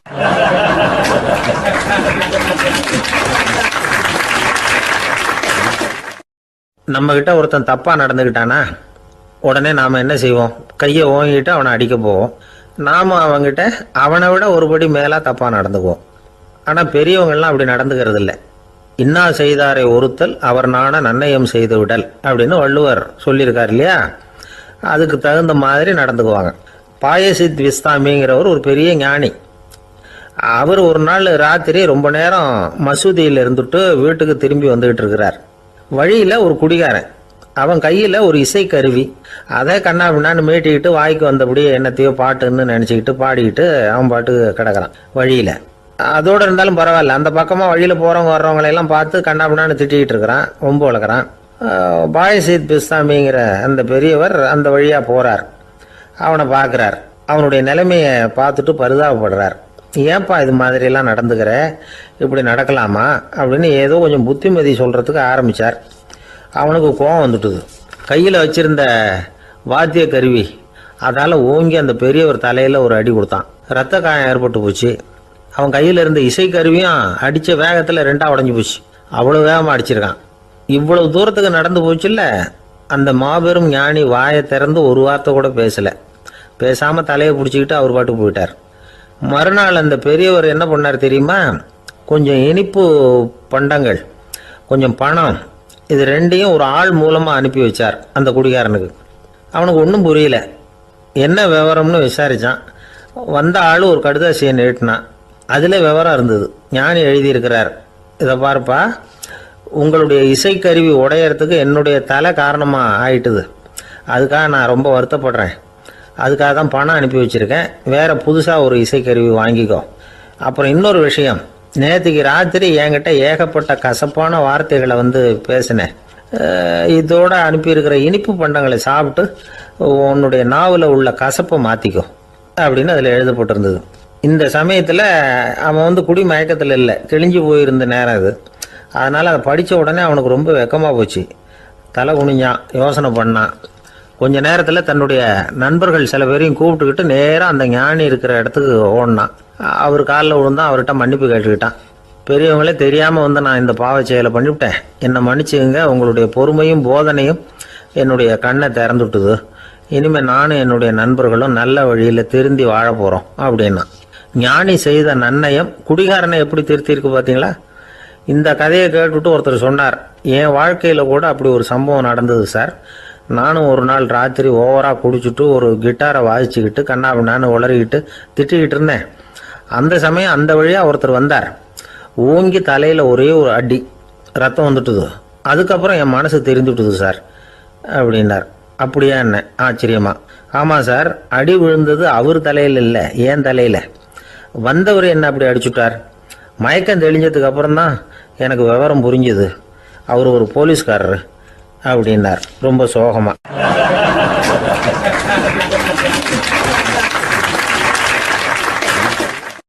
ஒரு ஊர்ல ஒரு துறவி இருந்தார், புத்த சமய துறவி. அந்த ஊர் மன்னன் அவரை பத்தி கேள்விப்பட்டிருக்கான். ஒரு நாள் புறப்பட்டு போனான். துறவியின் பாதங்களை தொட்டு வணங்கினான். அதுக்கப்புறம் சொன்னான், ஐயா, நான் உங்களை அரண்மனைக்கு அழைச்சிட்டு போறதுக்காக வந்திருக்கிறேன். இனிமே நீங்க இங்க எதுக்கு இருக்கணும் அப்படின்னானா. அவன் மனசுக்குள்ள என்ன நினைப்புன்னா, இவர் எங்க வர போறாரு, நான் ரொம்ப எளிமையானவன், எனக்கு எதுக்கு அரண்மனை வாசம்னு சொல்லி விடுவார் அப்படின்னு நினைச்சிருக்கான். ஆனா அந்த துறவி என்ன பண்ணார் தெரியுமா? அப்படியா, சரி போகலாம், வா, போய் உன் ரதத்தை கொண்டுட்டு வா. அரண்மனைக்கு போகும்பொழுது அதுக்கு தகுந்த மாதிரி ஆடம்பரமா போகணும் அப்படின்னு விட்டாரான். துறவி இப்படி சொன்னதும் அந்த மன்னனுக்கு மனசுக்குள்ள சந்தேகம் வந்துட்டுது. இவர் உண்மையிலேயே துறவி தானா, ஏமாத்து பேர் வழி மாதிரி தெரியுதே அப்படின்னு நினைச்சிருக்கான். இருந்தாலும் இனிமே என்ன பண்றது, சொல்லியாச்சு. ரதத்தை கொண்டுட்டு வந்தான். துறவி ஏறி உக்காந்தார். பக்கத்துல ராஜா. அவர் ரொம்ப உற்சாகமா வரார். இவன் ரொம்ப சோர்ந்து போய் வரான். துறவி மரத்தடியிலேயே வாழ்ந்து பழக்கப்பட்டவர். அரண்மனையில எளிமையா ஒரு இடத்துல உட்காந்துக்குவார் அப்படின்னு நினைச்சான். ஆனா அப்படி இல்லை. அரண்மனைக்கு வந்த உடனே அந்த துறவி அதை கொண்டுட்டு வா, இதை கொண்டுட்டு வான்னு சொல்லி உத்தரவு போட ஆரம்பிச்சுட்டார். அரண்மனையில இருந்தா அரசனை மாதிரி இருக்கணும் அப்படிங்கிறார். ராத்திரி பூரா சௌரியமா தூங்கினார். பகல்ல அரண்மனை தோட்டத்துல உலாவ வேண்டியது, நீச்சல் குளத்துல குளிக்க வேண்டியது, இப்படியே பொழுது போக்கிட்டு இருக்கிறார். அந்த அரண்மனையில துறவி மகிழ்ச்சியா இருக்கிறார். மன்னனால அப்படி இருக்க முடியல. அவருக்கு எந்த கவலையும் இல்லை, இவனுக்கு அரசாங்க கவலைகள். துறவி அப்படி இருக்கிறத இவனால தாங்கிக்க முடியல. ஒரு நாள் அவர்கிட்டயே போய், நான் உங்ககிட்ட கொஞ்சம் பேசணும் நானா. துறவி பார்த்தார். நான் இந்த அரண்மனைக்கு வரும்பொழுதே நீ என்னமோ என்கிட்ட கேட்கணும்னு நினைச்ச. ஏன் கால தாமதம்? நீ அனாவசியமா உன்னையே தொந்தரவு பண்ணிட்டு இருக்கிற. நீ கவலையா இருக்கேங்கிறது எனக்கு புரியுது. நான் மரத்தடியில் இருந்தப்போ கூட என்னை அடிக்கடி சந்திச்சுக்கிட்டு இருப்ப. ஏதாவது விளக்கம் கேட்கறது உண்டு. இங்க வந்த பிறகு என்னை சந்திக்கிறது கூட அபூர்வமா போயிட்டுது. நீ இப்போ என்ன கேட்க போறேங்கிறது எனக்கு தெரியும், இருந்தாலும் கேள் அப்படின்னாராம். வேற ஒண்ணும் இல்லைங்க, இப்போ உங்களுக்கும் எனக்கு என்ன வித்தியாசம்? 2 பேரும் அரண்மனையில தான் இருக்கிறோம். நீங்க மகிழ்ச்சியா இருக்கிறீங்க, நான் அப்படி இருக்க முடியல. இவ்வளவுக்கும் நீங்க முன்னாடி இருந்தது மாதிரி இல்லை. தினமும் தங்க தேர் கேட்குறீங்க, உயர்தரமான ஆடைகள் அணிகிறீங்க, சுவையான சாப்பாடு. இப்படி இருக்கிறப்போ உங்களுக்கு எனக்கு என்ன வித்தியாசம்? இதுதான் மன்னனுடைய கேள்வி. இதுக்கு பதில் சொல்றேன், என் கூட புறப்பட்டு வா. இந்த நகரத்துக்கு வெளியில போவோம். அப்படின்னு சொல்லி அரசனை கூப்பிட்டுக்கிட்டு ஊர் எல்லைக்கு வந்து சேர்ந்தார் துறவி. அங்க போய் சொன்னார், இதை பாருப்பா, இந்த இடத்த தான் தேடிக்கிட்டு இருந்தேன். இனிமே நான் வந்து திரும்பி வர போறதில்ல. நீ என்னோட வர்றியா திரும்பி போறியா அப்படின்னார். நான் எப்படிங்க உங்க கூட வர முடியும்? என்னுடைய நாடு, என்னுடைய சொத்துக்கள், மனைவி, மக்கள் எல்லாத்தையும் விட்டுட்டு எப்படிங்க வர்றதுன்னா. இப்ப அந்த துறவி சொன்னார், இப்ப வித்தியாசத்தை தெரிஞ்சுக்கிட்டியா? நான் அரண்மனையில் இருந்தேன், எல்லா வித பொருள்களும் உடையவனா இருந்தேன், ஆனா எதையும் சொந்தம் கொண்டாடுறவனா இருக்கல. ஆனா நீ அப்படி இல்லை, எல்லாத்தையும் சொந்தம் கொண்டாடிக்கிட்டு இருக்கிற. இதுதான் நமக்குள்ள வித்தியாசம் அப்படின்னு சொன்னார். அரண்மனை ஆடைகளை அப்படியே கலைஞர் அரசங்கிட்ட கொடுத்தார். உன்னுடைய ஆடைகளை நீயே வச்சுக்கோன்னார். அவர் பாட்டுக்கு நடந்து போனார், திரும்பியே பார்க்கல. அரசனுக்கு அப்பதான் தன்னுடைய அறியாமை விளங்குச்சான். இதுல இருந்து நாம புரிஞ்சுக்க வேண்டியது என்னன்னா, இந்த உலகத்துல எத்தனையோ பொருள்கள், அதையெல்லாம் முறையா பயன்படுத்தினா மகிழ்ச்சி. அதை விட்டுட்டு அதுக்கெல்லாம் சொந்தம் கொண்டாட ஆரம்பிச்சா கவலை. நம்ம ஆட்கள் வந்து சொந்தம் கொண்டாடுற விதமே தனி. ஒரு ஆளு இன்னொருத்தங்கிட்ட ஒரு கொடை கடன் வாங்கியிருந்தான், திருப்பி கொடுக்கல. கொடையை கொடுத்தவன் கேட்டான், என்கிட்ட கடன் வாங்கினிய கொடை, அதை கொஞ்சம் திருப்பி தர்றியான்னா. அது உனக்கு இப்போ அவசரமா தேவைப்படுதா அப்படின்னு கேட்டான் இவன். எனக்கு தேவைப்படல, அந்த கொடையை நான் யாருக்கிட்ட வாங்கியிருந்தேனோ அவனுக்கு இப்போ அது அவசரமா தேவைப்படுது அப்படின்னு அந்த ஆள்.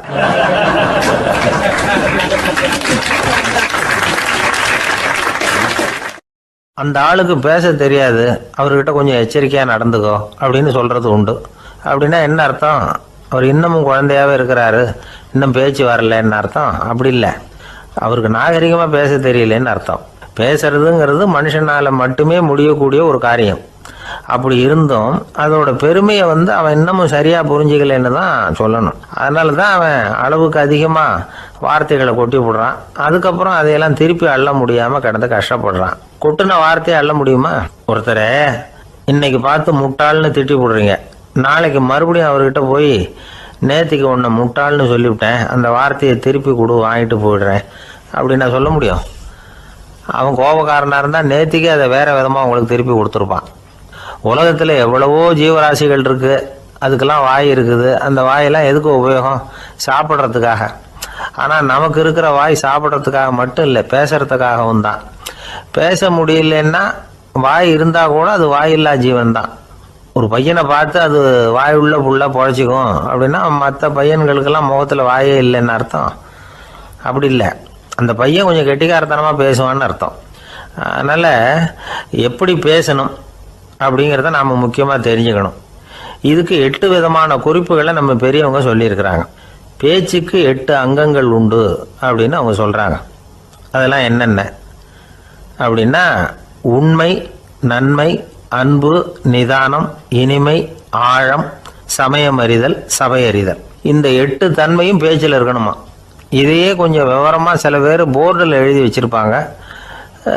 அதாவது எழுத்துலையாவது அதெல்லாம் இருக்கட்டுமே அப்படின்னு நினைச்சு நீங்க கூட சில இடங்கள்ல இதை பார்த்துருக்கலாம். அதாவது உண்மையே பேசுக, நன்மையே பேசுக, அன்பாக பேசுக, நிதானமாக பேசுக, இனிமையாக பேசுக, ஆழமுடையதாக பேசுக, சமயம் அறிந்து பேசுக, சபை அறிந்து பேசுக, இப்படி எழுதி வச்சிருப்பாங்க. இந்த 8 அம்சமும் சரியா பொருந்தி இருந்தாதான் அது பேச்சு. மற்றதெல்லாம் பேச்சாயிடாது. பேச்சு ஒரு சிறந்த கலை. எல்லாத்தையும் விட பேசாம இருந்தும் பழகணும், அது ரொம்ப முக்கியம். உண்மையே பேசணும். சத்தியத்துக்கு மதிப்பு கொடுக்கறவங்கள தான் சரித்திரம் மதிக்கும். உண்மை பேசினா மட்டும் போதாது, அந்த உண்மையில நன்மை கலந்துருக்கணும். கொலைகாரனுக்கு பயந்துக்கிட்டு ஒருத்தன் உங்க வீட்டுக்குள்ள ஒளிஞ்சிருக்கிறான். அந்த முரட்டு ஆசாமி கையில அறிவாளோட வந்து அவங்க வந்தானான்னு உங்ககிட்ட கேட்கறான்னு வச்சுங்க. உண்மைதான் உயர்வு தரும் அப்படின்னு நினைச்சுக்கிட்டு, ஆமா உள்ளதான் இருக்கிறான், அடுப்பங்கரையில குதிருக்கு பின்னாடி உட்காந்துருக்கிறான், போய் பிடிச்சிட்டு போங்க அப்படின்னு சொல்லுவீங்க? அது நன்மை இல்லாத உண்மை. அதனால பிரயோஜனம் கிடையாது. அதே மாதிரி உங்க பேச்சில் அன்பு இருக்கணும், நிதானம் இருக்கணும், இனிமை இருக்கணும், சிந்தித்து பேசணும், சமயம் அறிந்து பேசுறதும் முக்கியம். அதை பத்தி நமக்கு வேற யாரும் சொல்லிக் கொடுக்க வேண்டியதில்லை. எந்த நேரத்தில் யாருக்கிட்ட எப்படி பேசினா காரியம் நடக்கும் அப்படிங்கிறது நமக்கு நல்லா தெரியும். அது கைவந்த கலை. அவை அறிந்து பேசுற திறமை பேச்சாளர்களுக்கு ரொம்ப அவசியம். அது இல்லைன்னா நிலைமை பரிதாபமாயிடும். ஒரு பேச்சாளர் ரொம்ப மும்முரமா பேசிக்கிட்டே இருந்தாராம். ரொம்ப நேரம் நிறுத்தவே இல்லை, பேசிக்கிட்டே இருக்கிறார். சபையில் இருந்தவங்கெல்லாம் ஒவ்வொருத்தரும் எழுந்திரிச்சு போய்கிட்டே இருக்கிறாங்க. கடைசியில் 2 பேர் தான் அக்கறையா பேசுகிறவரை கவனிச்சுட்டு உட்காந்துருந்தாங்களாம். மேடையில் பேசிக்கிட்டு இருந்தவர் அவங்கள பார்த்து சொன்னாராம், எனக்கு கூட்டம் முக்கியம் இல்லை, எவ்வளவு பேர் என் பேச்சை கேட்குறாங்க அப்படிங்கிறது முக்கியம் இல்லை. நீங்கள் 2 பேராவது ஊக்கமாக என்னை கவனிச்சுக்கிட்டு உட்காந்துருக்குறீங்க, அது போதும். உங்களுக்காகவே நான் பேசிக்கிட்டு இருக்கிறேன் அப்படின்னார். இதை கேட்டதும் உட்காந்துருந்த 2 பேரில் ஒருத்தர் எழுந்திருச்சு, அப்படி இல்லைங்க, நாங்கள் 2 பேரும் நீங்கள் பேசி முடித்த உடனே தொடர்ந்து பேச வேண்டிய ஆளுங்க, அதுக்காக தான் காத்துக்கிட்டு இருக்கிறோம், சீக்கிரம் முடிங்க அப்படின்னாங்களாம்.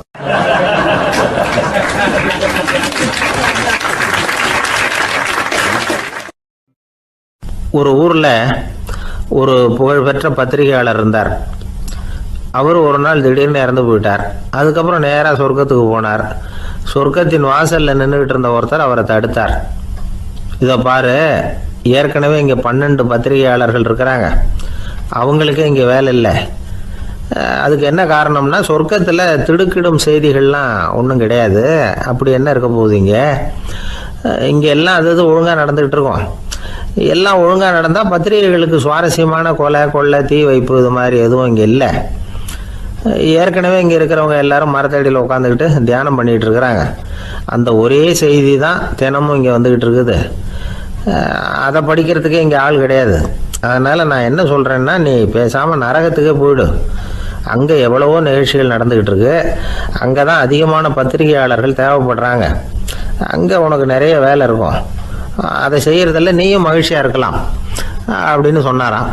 அங்கே அந்த சொர்க்கத்தின் வாசலில் நின்றுக்கிட்டு இருந்தவர். இந்த பத்திரிகையாளர் அங்கேயே நின்று கொஞ்சம் யோசனை பண்ணார். இவருக்கு சொர்க்கத்திலே இருக்கணும்னு தான் ஆசை. அதனால் மெதுவாக அவர்கிட்ட பேசினாராம், ஐயா, என்னை ஒரு 24 மணி நேரம் இங்கே உள்ளே இருக்கிறதுக்கு அனுமதி கொடுங்க. இங்கே இருக்கிற பல பத்திரிகையாளர்களை எனக்கு தெரியும், அவங்களில் சில பேரை சமாதானப்படுத்தி மெதுவாக பேசி நரகத்துக்கு அனுப்பி வச்சுட்றேன். நான் இங்கே இருந்துக்கிறேன், உங்கள் கணக்குப்படி 12 பேருக்கு மேலே இங்கே தாண்டாது, அப்படி பார்த்துக்கிறேன் அப்படின்னாராம். அவரும் யோசனை பண்ணி பார்த்துட்டு, சரி அப்படியே உனக்கு அனுமதி கொடுக்குறேன், ஆனால் ஒரு விஷயம், 24 மணி நேரம் தான் அனுமதி, அதுக்குள்ளே எல்லாம் நடக்கணும் அப்படின்ட்டுருக்கார். சரின்னு சொல்லிவிட்டு இந்த பத்திரிகையாளர் உள்ளே போனார். யோசனை பண்ணார், திட்டம் போட்டு ஒரு பொருளையை கிளப்பி விட்டார். சக பத்திரிகையாளர்கள் எல்லாம் கூப்பிட்டு சொன்னாராம், இந்த பாருங்க, நரகத்தில் ஒரு பெரிய தினசரி பேப்பரை கொண்டுகிட்டு வர்றதுக்காக திட்டம் போட்டுக்கிட்டு இருக்காங்க. அதுக்கு பல அதிகாரிகள் தேவைப்படுறாங்க, நிறைய சம்பளம் கிடைக்கும். யார் யாரெல்லாம் நரகத்துக்கு போக ஆசைப்படுறாங்களோ அவங்கெல்லாம் போகலாம் அப்படின்னு ஒரு பொருளையை கிளப்பி விட்டார். 24 மணி நேரம் கழித்து வாசல் பக்கம் போனார். அங்கே இருந்தவர்கிட்ட எத்தனை பேர் வெளியேறினாங்கன்னு விசாரிச்சாராம். அப்போ அவர் இவரை, நீ வெளியே போகக்கூடாது, முதல்ல உள்ளே தான் இருக்கணும் அப்படின்னு தடுத்தாராம். அப்புறம் சொன்னாராம், நீ சொன்ன செய்தியை கேட்டதும் இங்கே இருந்த எல்லா பத்திரிகையாளர்களுமே நரகத்துக்கு போயிட்டாங்கப்பா, உள்ளே யாருமே இல்லை, அதனால் நீ உள்ளே இருக்கலாம் அப்படின்னாராம். இதை கேட்டதும் இந்த பத்திரிகையாளரே குழம்பி போயிட்டார். ஒருவேளை உண்மையிலேயே நரகத்தில் புதுசாக பத்திரிகை ஏதாவது ஆரம்பிக்க போகிறாங்களோ அப்படின்னு அவரே நினைக்க ஆரம்பிச்சிட்டாராம்.